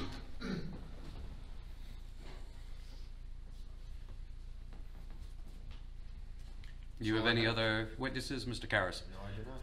I'd like to call Mr. Siegel up to testify as well. Do you swear to tell the whole truth? Do you solemnly swear to tell the whole truth, nothing but the truth, so help you God? I do. Please state your name for the record. Mark Siegel, S-I-E-G-L-E. Thank you. Would you please state your affiliation with the city, Mr. Siegel? I'm the principal planner and zoning officer for the city of Asbury Park. I appreciate that, thank you. I want you to help clarify the situation that there seems to be some dispute on whether this operation is going as smoothly as Ms. McInerney has said. In your estimation, you've reviewed this particular site several times, have you not, Mark? I've been there on 7 different occasions. How many times? 7. 7 different times. Yep. Can you characterize when that was? For drop-off on September 6th, 2019, for pickup on September 9th, 2019, drop-off and pickup on January 22nd, 2020, drop-off and pickup on January 28th, 2020, and this afternoon for pickup. So in your estimation, from everything you've watched in those 7 separate times, tell me what you've noticed and observed. I think it really comes down to the cars not moving where they should be, and not having the signs on Grand, and the lack of movement during the specified times on 3rd Avenue. Lack of movement, you mean cars that are the cars parked, are parked there. I parked mean, on cars 3rd on Avenue? Grand are- So there are cars in the way. I've never witnessed that 3rd Avenue free of cars. There's always been at least 3 cars. But you parked realize that conflicts exactly with what Ms. McInerney just said. I understand that. And those are the signs that say no parking between like 2:45 and like It's whatever it is. 7:30 to 8 and 3:45 to 4. So those are that's the area. That's the one that's on 3rd Avenue. Currently, as Mr. Garrett has stated, there's nothing on Grand. Only thing on Grand is a street sweeping, no parking, 9 to 11 a.m. on Thursdays. But those are the cars that aren't moving. There's always, I mean, there's cars there. Whether they're moving during the day, I always witness cars there, so I can't say that they're not moving. But there's no sign up there for them knowing they can't park. Right, on 3rd. On Grand, the ones on 3rd they're not moving. There's always cars there, so. Parked in the. Yeah, Yes. against the curb. And just to clarify, it's the driveway to Grand Avenue that we're talking about on 3rd Avenue, correct? That's the only place that there's signage, which is basically right in front of the It's school. from the driveway up to just before like the corner, maybe 25 feet. And have you witnessed cars stretching further than the driveway, going west, double parking for? On 3rd? Yes. In certain occasions, yes. It's not every single time. It's ebbs and flows. Sometimes there might be 2 and they come in, shifts. 2 might come and 1 leaves, 2 might come. Sometimes there's been as many as 7. Right. But it is your testimony that the cars that are parked, bless you, by the curb between the entrance to the parking lot and Grand Avenue, those cars are not moving, the parked cars between the times. There's always cars there. I'm talking about parked cars and not cars picking them. I understand what you're talking about. Yeah. Sometimes there might be some opportunities for parents to come in and they'll parallel park, get out, bring their kid in, and leave. So basically you've seen problems existing on the 3rd Avenue, but not necessarily on the Grand Avenue I wouldn't say problems, it's just not running as efficiently as it could. I think if we can... You don't consider it a if- problem? If we can get the signage up and allow the buses to pull against the curb, allow the parents to, you know, pull against the curb so that they're not double parking down the street, I think that would go a long way. So there's an enforcement problem as well, because their I signs are assume up. so, yeah, because they're there, so obviously, yeah, no one's... So it's an efficiency problem, not really a problem. Yeah, I mean, I haven't seen any issues where, you know, someone was, you know, cars almost collided or anything like that. It could work better. So in your estimation though, since you've observed this both in the afternoon and the morning, 7 different separate occasions, do you find that the buses on Grand, is better to have the buses on Grand than on 3rd? I would think so, yeah, because there's going to be more parents than there are buses, and the buses are just going to come, they're going to drop off and go. Sometimes the parents might get there a little early and have to wait for their kids, so you might want to have them on a longer stretch on 3rd.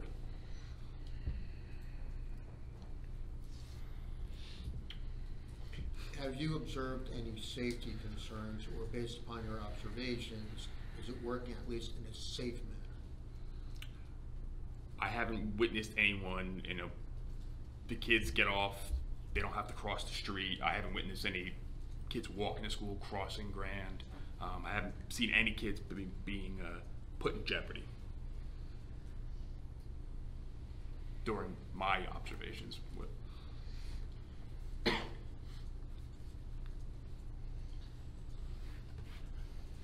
Any further questions for Mr. Siegel from the board? Just one final one from me, Mr. Siegel. To characterize the whole situation of the drop-offs, either in the morning or the afternoon, based on your estimation, characterize it for me. Good, bad, different? Average. It's not, I haven't seen anything that was bad during my 7 times I've been there. So, but you're not saying it's good? I'm not saying it's great, no. And it can get better? It can get better, yeah. It just... Management and enforcement. Okay. I have no further questions for Mr. Siegel. Is anybody else? I will open it up to the general public for cross-examination.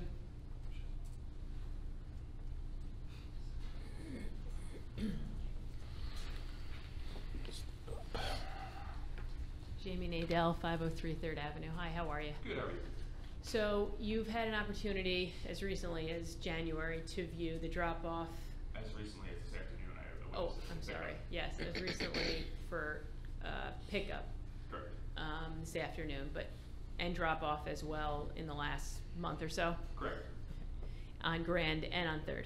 Correct, yeah, usually I sit diagonal to the church so I can see both viewpoints. And you testified that you don't see any safety issues on Grand, and you acknowledge that the buses are dropping off with vehicles parked inside of the bike lane. Is that right? Correct, yes. Sometimes the larger buses, sometimes the smaller buses can get in front and get against the curb right there. Okay. But the larger buses, they have no choice but to. Okay. Because there's no signage there, and Correct. there's nothing prohibiting those cars from parking there.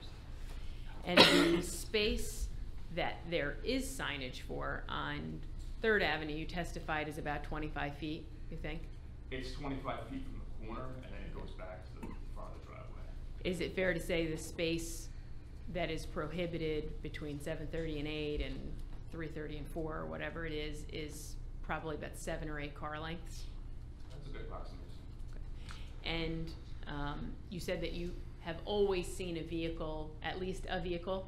I don't want to clarify. Typically it's 2 to 3 during my times I've been there, yes. Okay. And have you seen who's parking those vehicles there? Have you seen someone come to the car or pull up and get out and see where they go? You don't know who it is? I have no, I don't know whether they're going, into school or, I don't know these people, so. And you said you didn't see any safety issues, but you think the main issue is that there are cars parked there.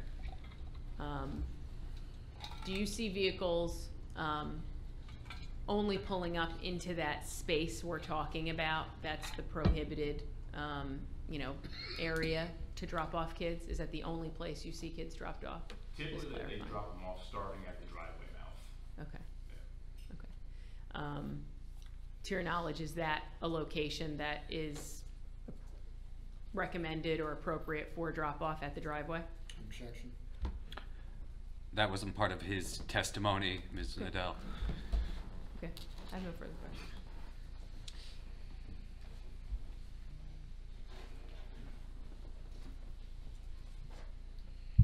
Hi, Ernest McNolly.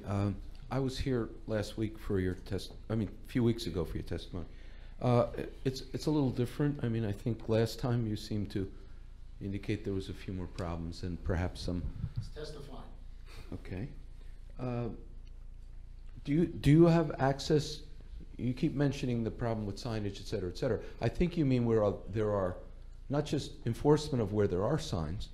Sometimes there's a problem, but where the signs that were ordered have not been installed yet. Is that what you're referring to? There was supposed to be signage on Grand Avenue. Okay. As part in your purview within the code area, do you have access to, like, no? Because when I asked how many were ordered plus how many were put in, could you get that? That's not part of I don't have access to that. Okay. And that was not his testimony either, Mr. Minow. He answered it. Okay. Also, all that happened I understand. prior to my Okay. tenure with the city. All right.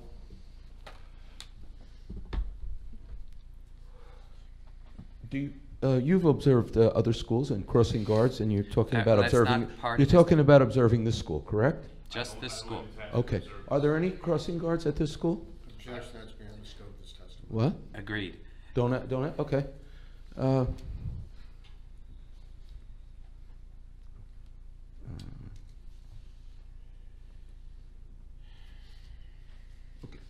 You, on the 7 times that you've been there, at least I would assume you document everything, correct?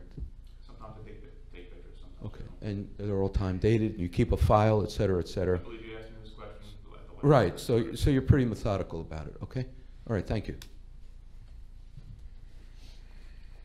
Anyone else from the public for Mr. Siegel?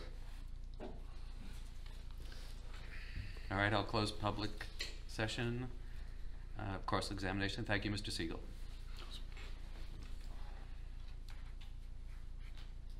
So, back to you, Mr. Karras.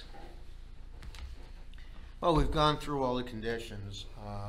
It's, a hearing for condition compliance and to review what Agreed. any revisions have to be made, what were necessitated by the conditions that we're experiencing on the site. I think clearly the bus and car situation, the recommendation of the police officer in switching those, I think it makes sense. I think we've heard testimony that it really works a lot better. It's a safer situation and just a better way to operate between the cars. Right, and we buses. can modify that condition that we will switch the buses for Grand and the, if everyone is agreement, it makes sense. I would recommend that. Also, with regard to the schools, the kids that are walking, I would stipulate that we provide a list of the walkers before the school year to be able to, for the police to be able to evaluate whether or not it's necessary to have a crossing guard. I think that makes sense. That the missing signage, I put calls out. I'm on top of that, try to get that done. Hopefully I can get that accomplished. It was missed by the town, by the city. Aside from that, the parking, the cars that are parking, it's enforcement. I think And it's just hard to has disagree with that, yes. But I think we can be a little bit more active in trying to enforce that. And I think given the But there is concerns- something to be addressed regarding the children out on the front lawn of the Baptist church. I think that has to be changed, Mr. Karras. I disagree, and let me tell you why. We're talking kids that are going outside for 20 minutes. We're talking about kids, all right? You have a church there that was operating. People go outside, they congregate outside. You live within a community. There are schools that are in residential areas. Let me finish, please. In residential areas all over the place. There are 2 situations, 2 times where they were recreating outside where they couldn't, they went to the park and they had to come back. Twice they can't testify, nothing more than that. For the kids to go outside in those 2 situations, come on, it's not a big deal. we're talking about kids going outside for 20 minutes on these two situations when it was unsafe for them to be at the park. I don't think anybody reasonably can disagree with bringing them back to be outside during those 20 minutes. In terms of being outside or planting something, I mean, you're talking about going outside to plant something. There hasn't been testimony that there are outdoor classes that are taking place on a constant basis. Testimony was there are outdoor classes that go into a park, they're going to a beach, they're looking at leaves, they're looking at wildlife, whatever it might be on the beach. But there hasn't been testimony, there's no evidence that they're literally conducting the school outside, which is prohibited. When you look at the resolution also that was passed by the board, the only thing that was prohibited was outdoor recreation on site, not passing through in and out, not being able to take the kids outside and be able to look around for a little bit. Or That's what I was really referring to, was the recreating outside. It was a condition. I don't disagree with you on that, but the testimony was that it was a limited situation because of the circumstance that presented itself at the park. There's no evidence that it went beyond that. Are you suggesting that it's going to be stopped going forward? What's going to be stopped? The recreation on the front lawn? They know not to have recreation on the front lawn. It was a situation where... Okay, so you're talking about the incidents that have occurred? Those incidents. You're not saying you want them to be able to do No, that I'm in not. the future? No, I'm not asking that the resolution be So changed. that was all I was getting at, Yeah, Mr. Garris. that's the enforcement. And the enforcement. adherence to the condition of approval, I think, is where Christopher was going. Oh, I'm sorry. Thank you, Jack. Yes, Okay. exactly. Yeah, I was. It was really specific to that condition. Oh, we're not looking for a change to that condition, no. And I think we've addressed pretty much everything else. Is it running perfectly? I don't think it's perfect. You heard the testimony from Mark. It's not great. It's not bad. All right, it's working. But I think the point of these meetings, though, is to help ensure that it continues to work well for the neighborhood, for the school, for the children, for all concerned in the neighborhood, correct? Absolutely. So, no question. And if it means tweaking some of these conditions, that's one thing, but adhering to them is important. Would you agree, Right. Mr. Karras? Absolutely. It's the reason that they were put in the resolution. That's what I have to say. I don't know how the rest of the board feels. You haven't heard from the public, you may have some additional comments. Right. We'll get there. Yeah. I don't want to be the only one speaking, though.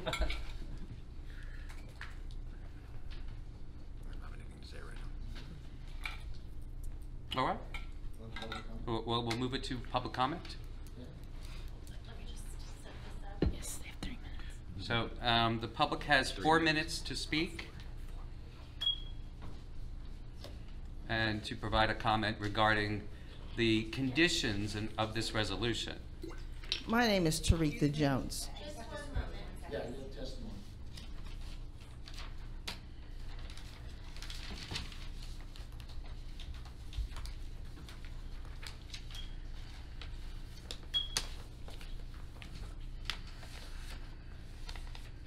Can you raise your right hand? Do you swear to tell the truth, the whole truth, and nothing but the truth? So help you Yes. God? And can you state your name for the record, and please spell your last name? Taretha Jones, Jones. Ms.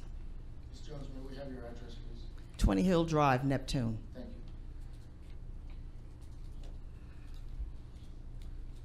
Yes, Ms. Jones. I'm listening to this testimony, and I would hope that the board and all folks here would remember that this is an elementary school. Charter school is no different than public, private, and otherwise in its function and activities. I have observed the comings and goings in this school, and it's no different than any other elementary or high school setting or middle school that you would see anywhere across these 50 states. It seems to me that we may have some neighbor pandering, which is quite common and happens quite frequently. Some of that NIMBY stuff. Being able to egress and come in and out of the building is not something abnormal. And recreation is also learning. Curriculum includes recreation. You can be creative and you do multiple things. This is how humans learn. So the tit for tat on whether it's recreation or whether it's class, it's learning. Whether it's observing a bug crawling on a leaf, it's still learning. And then I came in late, but the few moments that I've been hearing, this sounds like a lot of tit for tat, like somebody in the neighborhood has an issue or just plain insanity. But we need to be mindful. The testimony that I've heard is not out of ordinary, and I've observed this myself. So put the signage up where it needs to be, and let's continue to move on. Thank you. Thank you, Ms. Jones. Anyone else for public comment? Can you raise your right hand? Do you swear to tell the truth, the whole truth, and nothing but the truth? So Yes. help you God. Can you state your name for the record and your address, please? Yes, it's Sharon Krengel, it's Krengel, and it's 1003 Grand Avenue. With all due respect for the principal, I and my family have seen the kids having recess on the lawn of the church more than twice. We have seen them just come out of the building and begin running around, not go off to the park and then be sent back. We have seen that there was plenty of grass on the lawn at the church, and now it's all dirt. And the reason why I bring this up is because, you know, we don't really care if there's grass, but the kids run around, and they often run, you know, they're somewhat unsupervised, and they run around and they run onto the sidewalk, they run near the street. It just seems dangerous.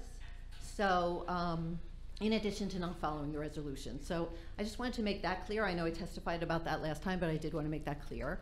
And then I brought up about the parking only because this was just another example of kind of not following stuff, which I think is important for everybody's safety.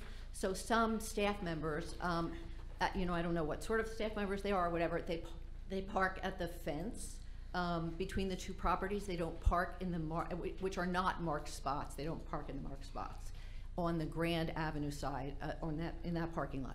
So as I said, I just want to bring this up because I think that you all did your due diligence about making sure that those kids are safe, and that, you know, and it's certainly fair on the one hand to make sure that that's true, but also to make sure that the neighbors are, you know, able to live in their, you know, in the situation that they need with their parking and whatever else they need to do. I know that's more on Third than it is on Grand, but anyway, I just wanted to bring that stuff to your attention. Can I cross-examine?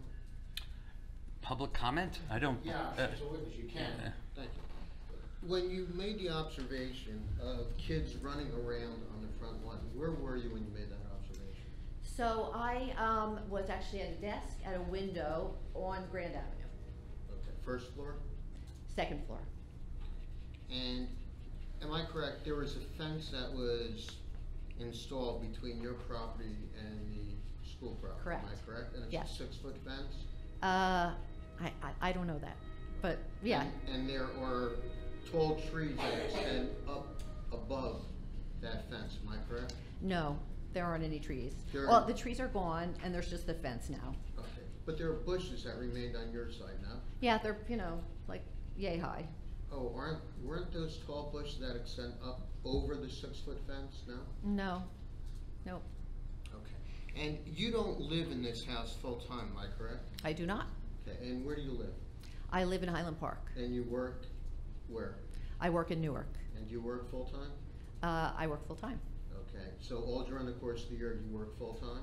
Mm-hmm. So you live in Island Park then, and you commute to where you work from your house in Island Park? I do. And that's Monday to Friday? That is Monday to Friday. No further questions. But can I add something? No further questions. No, if you're not done testifying, you can still testify. I am even though I work elsewhere, live elsewhere, I'm there a lot. I think I testified about this before, that working for a nonprofit, there's a lot of vacation, which is great. And I sometimes work at the house, which is why I'm sitting at the desk looking out the window. And so that's why I observe this stuff. I have a question. Go ahead, Jack. Sharon, the board, you heard the issues, you heard what we discussed about resolution compliance and non-recreation. If the board were to push further and the applicant agrees to enforce the little provisions of the resolution, modify them to change these situations, no longer recreation on the front lawn of the church, perhaps planting some grass seed out here, something like that. and the signage and so on, would that seem to satisfy your concerns if it was corrected? So I leave that to the board. I have to be honest. Now, I'm asking you your personal opinion. Oh, personally? If we get the kids off the front lawn and we adhere to the conditions of approval, Yeah, I modified, think. would that work for you? Yeah, I think it's dangerous for the kids. It really doesn't bother us. I mean, they're adorable, right? But it's dangerous for the kids. Okay, thanks. Okay, Thank you, Ms. Kringle. thank you. Can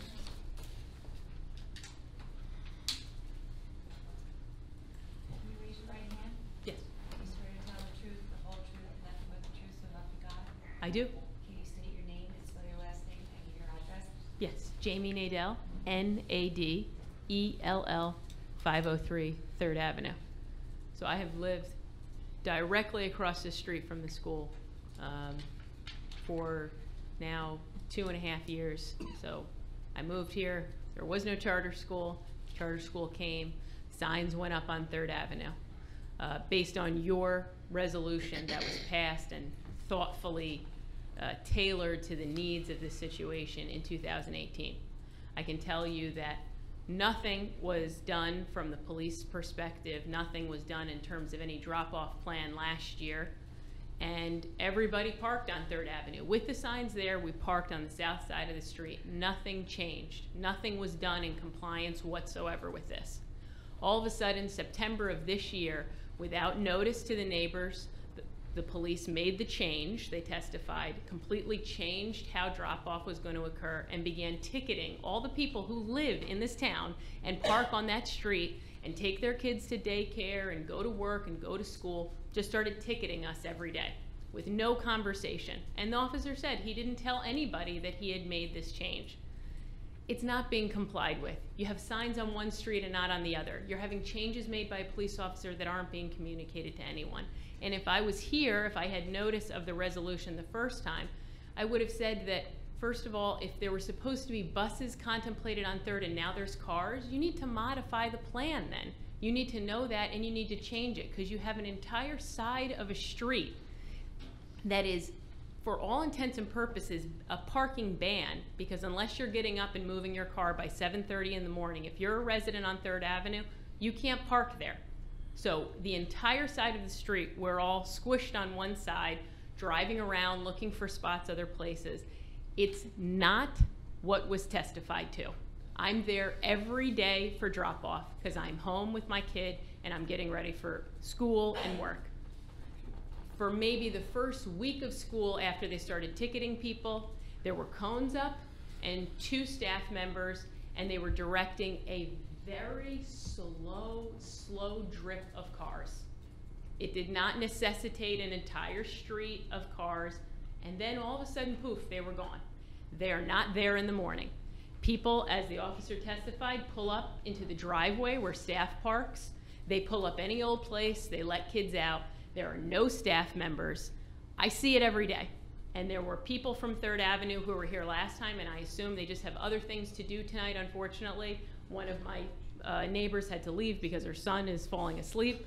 But the point is, it's not being complied with at all. People are just pulling up on 3rd, and you're restricting people who live here from being able to park in a reasonable distance from their home. We are a very small town with tremendous parking pressures and issues. And we have to look at these things very closely. And for them to show up 6 months after they were supposed to be complying with this and having half information and misinformation is really insulting, frankly. And it has made life very difficult from a parking perspective. So I'm asking you to review how wide a berth they have on 3rd now that you know it's just cars. I'm asking that you mandate that they have at least 1 safety officer. I don't know that it needs to be a crossing guard. You can determine that, whether how many walkers. I don't see walkers.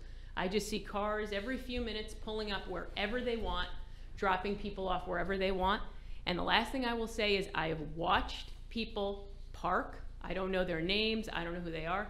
Park on the street in the restricted area and on my side of the street when we have limited parking and walk into the school. So I can only assume they are employees. So it's not being complied with, and I ask you review it. Gary? Thank you, Ms. Nadell. Can I ask a question? No. You were right on Yeah. time there. Ma'am, can I ask? Can I ask? Oh, sure, if I'm allowed, I'm Yes, yes. You indicated that people are getting ticketed for parking in that no parking zone on Third Ave, am I correct? Yep. And those Me are people included. that should, and because they're parking there, it's causing issues with regard to the operation of people coming to drop off kids and pick up kids, am I correct? I won't say that, no. Okay, but they were parking there when they should have been parking there, am I correct? Yes, as I said, that those signs have been up for 2 years. There was no drop-off and no enforcement the first year. And the second year, as you're aware, the police officer said, I just decided to change the way we did it, so now we're gonna start ticketing people and enforce it that So way. Yeah, you're- there was a sign there, but there was no notice of, hey, Well, residents just wanna let you know. Is it the sign notice that people shouldn't be parking there? Sure, yeah, and they didn't enforce it for a year, and then all of a sudden they So started. you're complaining that when they decided to enforce the no parking, got tickets, that was the issue?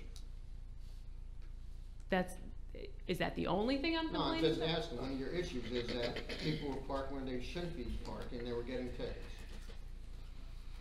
People got tickets after the police officer, without telling the board or the school, or anyone in the neighborhood or the zoning officer, took it upon himself to make a change and then said, you know what, now that I made that change, I'm gonna start ticketing people.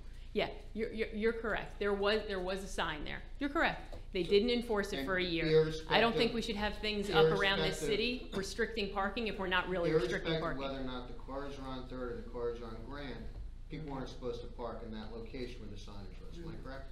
Right, and there's still no signage on Grand, just so you know. That's all the questions I have. Not in compliance. Thank you. To read the, Can we get one round first? You, next person. Next person. Are you gonna be able, somebody gonna be able to speak twice? No. No, Okay, good. no. One time each, right? Yes. I just wanted to add when now I'm gonna say it anyhow, Okay. because I talked about, NIMBY, I'm gonna say implicit bias because of the demographics of the children there. This sounds like a dog and pony horse show. Mm-hmm. This is totally insane. Mm-hmm. Anyone else from the public? Safety go up here? Hi, Ernest Mignoli. Can you raise your right hand? Oh, yes, sorry. You swear to tell the truth, the whole truth, and nothing but the truth? So I help you do. God. I Your do. name? Ernest Mignoli. Spell your last name? M-I-G-N-O-L-I. Can you say where you live? 400 Deal Lake Drive and 305 7th Asbury Park. First of all, I'd like to, since it's comment time, I'd like to say that I find it offensive the way the lawyer badgers people. I think it's badger. Listen, someone. Comment, stop it, Okay. stop. Okay. Comment about the application. We don't need to hear about his demeanor, my demeanor, or their demeanor. Make your comments relevant to the application. Whether you like it Okay. or dislike it, the good. Okay, I'm gonna speak to it. I think the way the city, the board, this board, and the planner, council, et cetera, handle these applications is really very, very. You're doing the same thing I just told you. And now I can't make a comment. What can I say? Comment about You the just had. application. Stop. Comment about the application. Don't comment about my conduct, his conduct, or their conduct, or her conduct. Make your comments relevant to the application before the board. I keep telling you this, but you keep doing it differently. Make your comments relevant to the application. We're happy to hear them. You know what, I'm just glad that this application is being televised, because the way you, Mr. the Chairman, lawyers here, treat I'm people, going it's my round comment. and round with this Look, individual, what and I'm can I not say? getting anywhere. Can I say anything? Yes, I just got. Okay, good. Relevant to the application. You allowed a woman to stand up here and call people insane, No. right? And No, I stop. come up and I want to Stop talk about how I think a lawyer is really going after people. How many times do I have to tell you? Hey, listen, don't bother with me, okay? I'm going to bother with you, You know that's what? my job. Here. Now, you're gonna listen to me, or that gentleman's gonna escort you out of the room. Really? Yes. Excuse me for yelling in your ear. Make your comments, we're happy to hear them and consider them, but make them relevant to the application. I don't want to hear about him, or me, or these individuals, or that lady sitting over there. Your job is to make comments on the relevancy of the application before us. The whether it's good, bad, or indifferent. If you don't like it, say it and tell us why, so the board can consider your comments. You either want to make a statement or you don't. Do you want to go back there and make a statement? No, I just want I'm just glad the people on TV. I am glad they're going to see that as well. I'm done with you. Good. Officer, if he doesn't stop, please escort him out of the room. Thank you. Anyone else from the public for comment regarding this application? Thank you. I'll close public comment. So, at this point, I guess it's up to us to deliberate all the various conditions, what ones we need to either tweak or make a little more strict, or eliminate, for that matter. But I'd like to get people's comments on the board, what they've heard, what they feel, what they see, what they've heard. Anyone? I mean, I think you brought the point already or objected, I can't even remember. I think the plan of drop-off needs to be reviewed. I sympathize with the complaints of the public, but that was our initial resolution, was to have those signs to help with the traffic flow. So the fact that like you're getting ticketed that's the law, and unfortunately we wish you would have came during the application 2 years ago and had a say on that, but we're just following the resolution right now, and that's supposed to help with the flow of drop-off and pickup, and if it's not working, then I think it needs to be relooked by, I don't know, traffic engineer, but apparently the traffic engineer that he hired 2 years ago said there was none of these things were going to happen, which is where I'm frustrated, because we brought all these points up 2 years ago, and we're being told by professional engineers and planners that there's not going to be any problems. And this is exactly what I foresaw happening as a planner. I would agree with you, Brittany, that it is frustrating to see fears we had come to reality. And it seems to me that there's two sides to that, which is both about compliance and then the enforcement side, and we have to decide where to draw that line as to how the inherently beneficial use of this school is weighed against all of the potential negative impacts we discussed the first time around. And I'm of the mind that we should try and put as much responsibility where it's due, right? Like this, I think there was a large amount of skepticism from the board when this was first heard as to whether or not we thought this site was going to be able to handle this use. We agree that education is a fundamental and essential part and a right for every child in our community, and we want every child to have equal access to that education. Is this a great location for the school? I think we all agreed at the time that it's not. We did not think this was the ideal location. We have to find a way of making it work now. And I would agree on every point that my colleague Eric just stated. We had a great amount of reservations regarding this location, and it was tried to be contained as best as possible with all these conditions that we put on the charter school itself, that it would run as smoothly as Ms. McInerney testified. But I don't know that it is. And personally, I'm somewhat upset hearing some of these comments, because we were guaranteed that it would run perfectly. By your professionals. And the whole idea behind retaining jurisdiction, we acknowledged that this was not going to run perfectly. That's why you retain jurisdiction to come in and review these things. These situations evolve.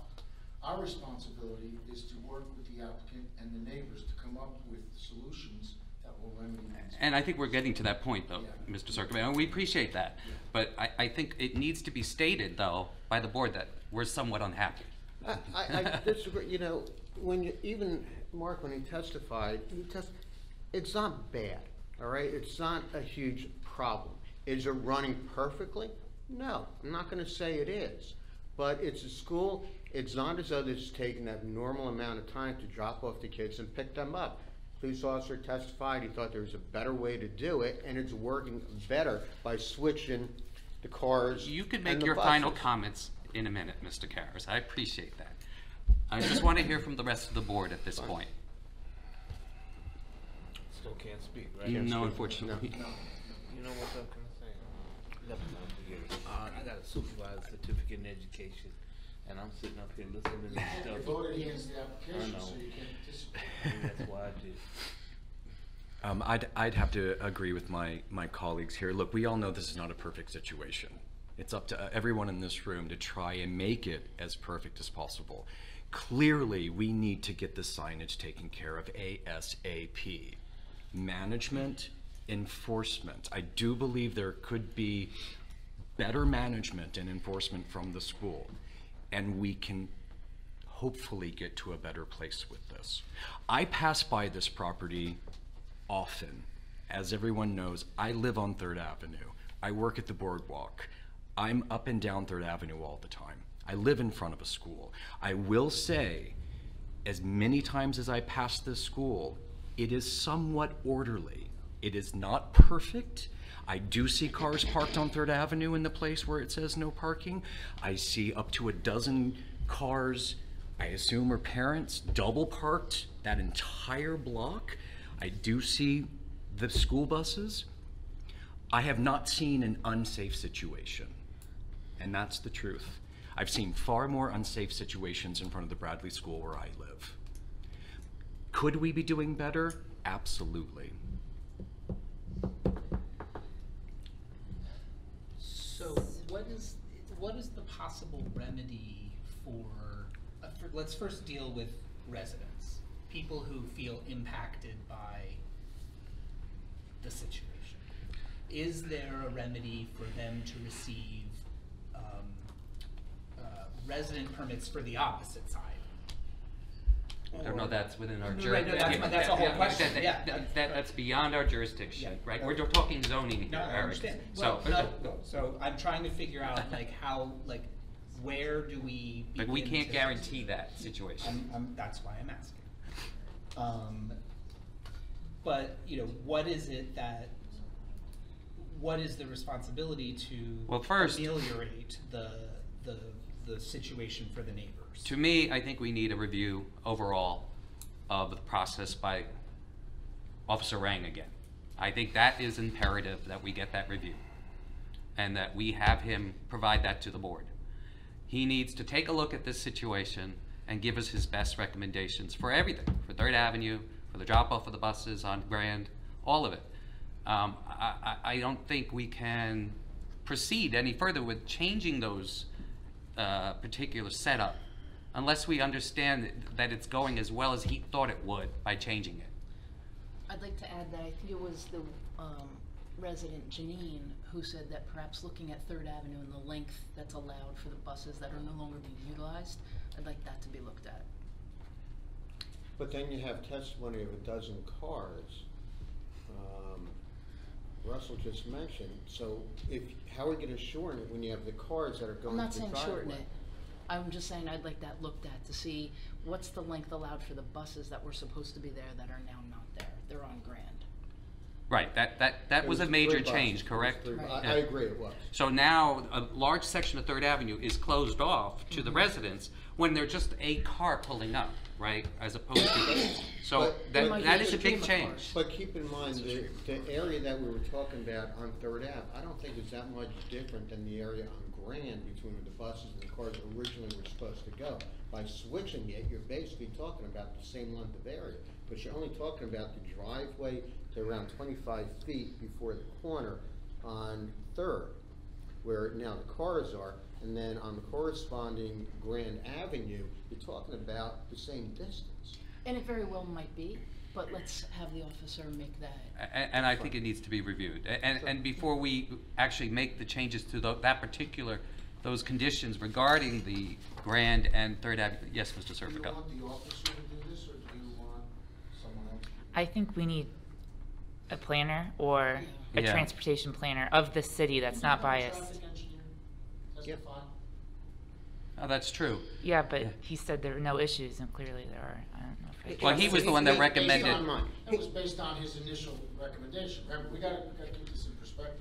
This is the evolution and the practical effect of how this is working. He did not conduct a traffic study, am I correct? He Yeah. simply Just used observations. the numbers. highway statistical, the HSM, to come up And it with was what really he about the thought number of students. He thought the Yeah. trip generation rates for the use. I think you need and something can more we swear thorough, Donna in for a and second? you need I someone wasn't here for that. Oh. No, it was Michael Sullivan. to do a thorough job. I think that they used the trip generation rates from the highway statistical They did. manual to figure out how many trips would be generated to the school. And so his study wasn't, He didn't have the data we had. it wasn't No. engineering based, Correct, it was yeah. simply I know. trip generation rates. Nor was it about parking or any of those particular issues in the resolution, I so. think someone with the data we have and the Right. concerns that have arisen. We could certainly ask Could them certainly to analyze it. come up with proposals for a management plan. Yeah. Correct? Is Yes. that within our jurisdiction to Yes. say the school needs to develop a proposal, a real proposal for how it's managed, backed by their transportation engineer?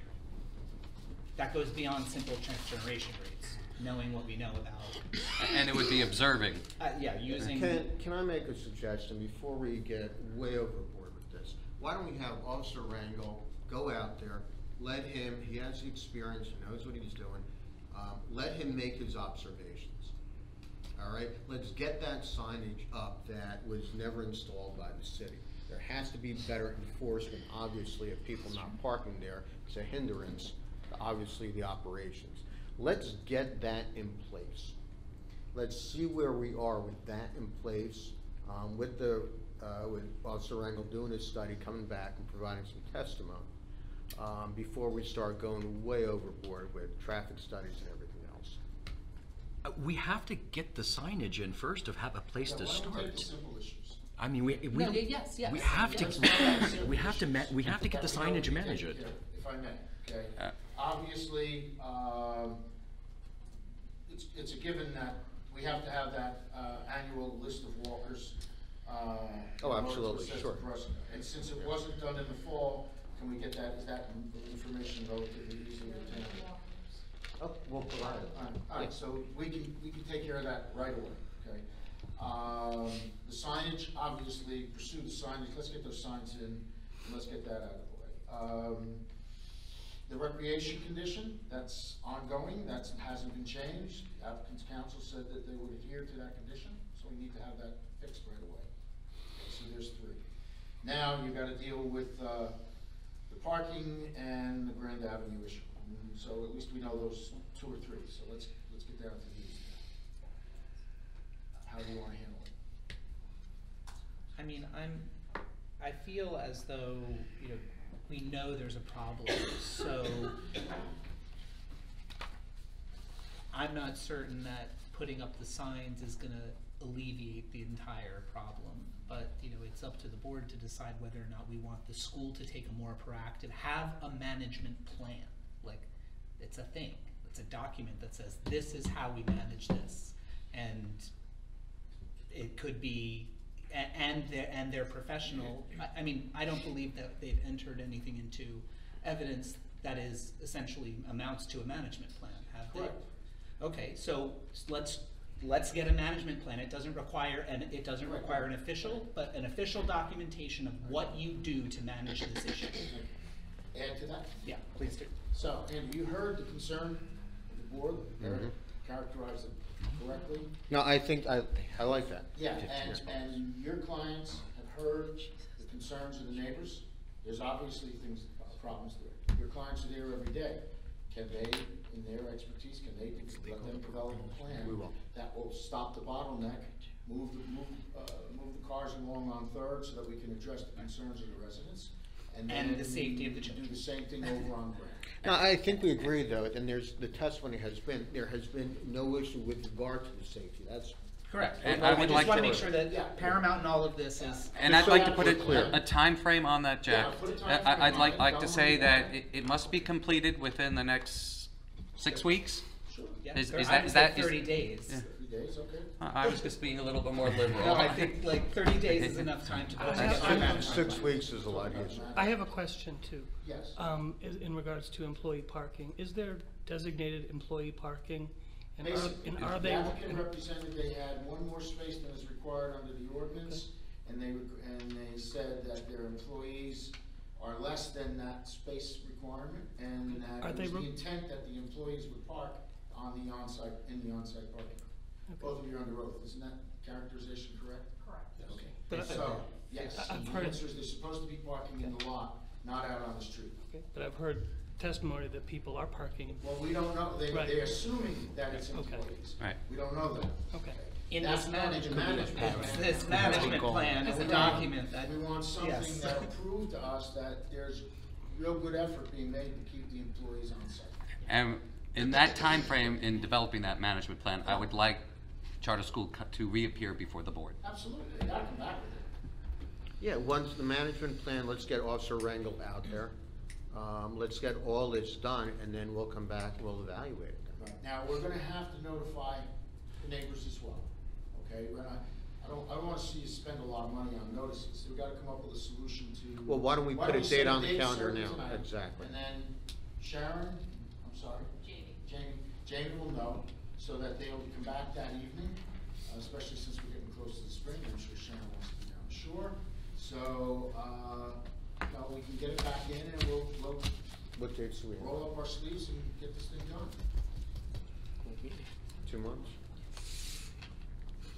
Do you want the planners to review the management plan, or do you want to review the management plan? I won't be reviewing anything. Right. I'll see you with the planning board. I would say have the planner review it, Okay, right?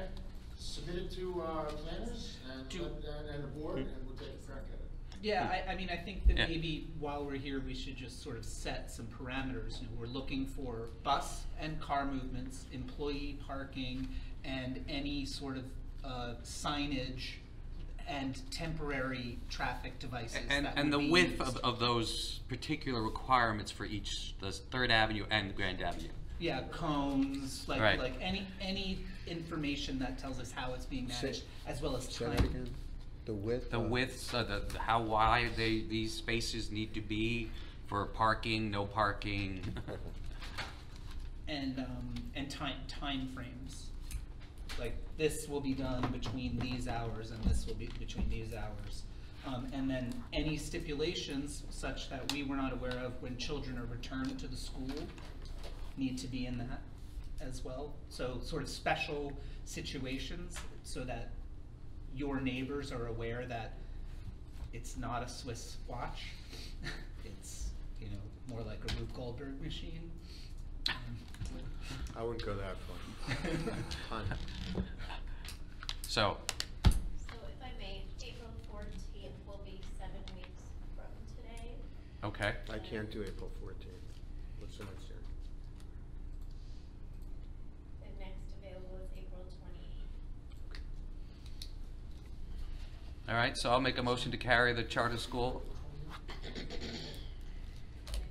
application to April 28th, 2020, with further notice. With further notice. I'll second.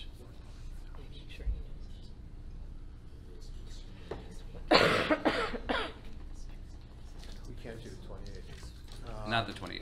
All right, so we're pushing it out more than a couple of months now.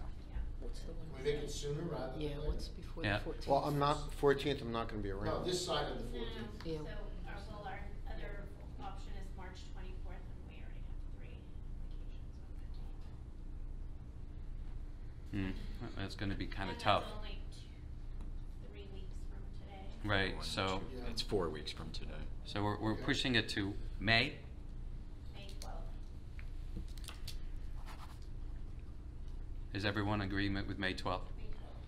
All right, so I'll make a motion to carry the charter school application to May 12th, 2020 with further notice. No, No, Without? further I No, thought we you were. don't need it now that the audience knows we have a date certain. Well, what about the audience that's not here, though, Mr. Serpico? That,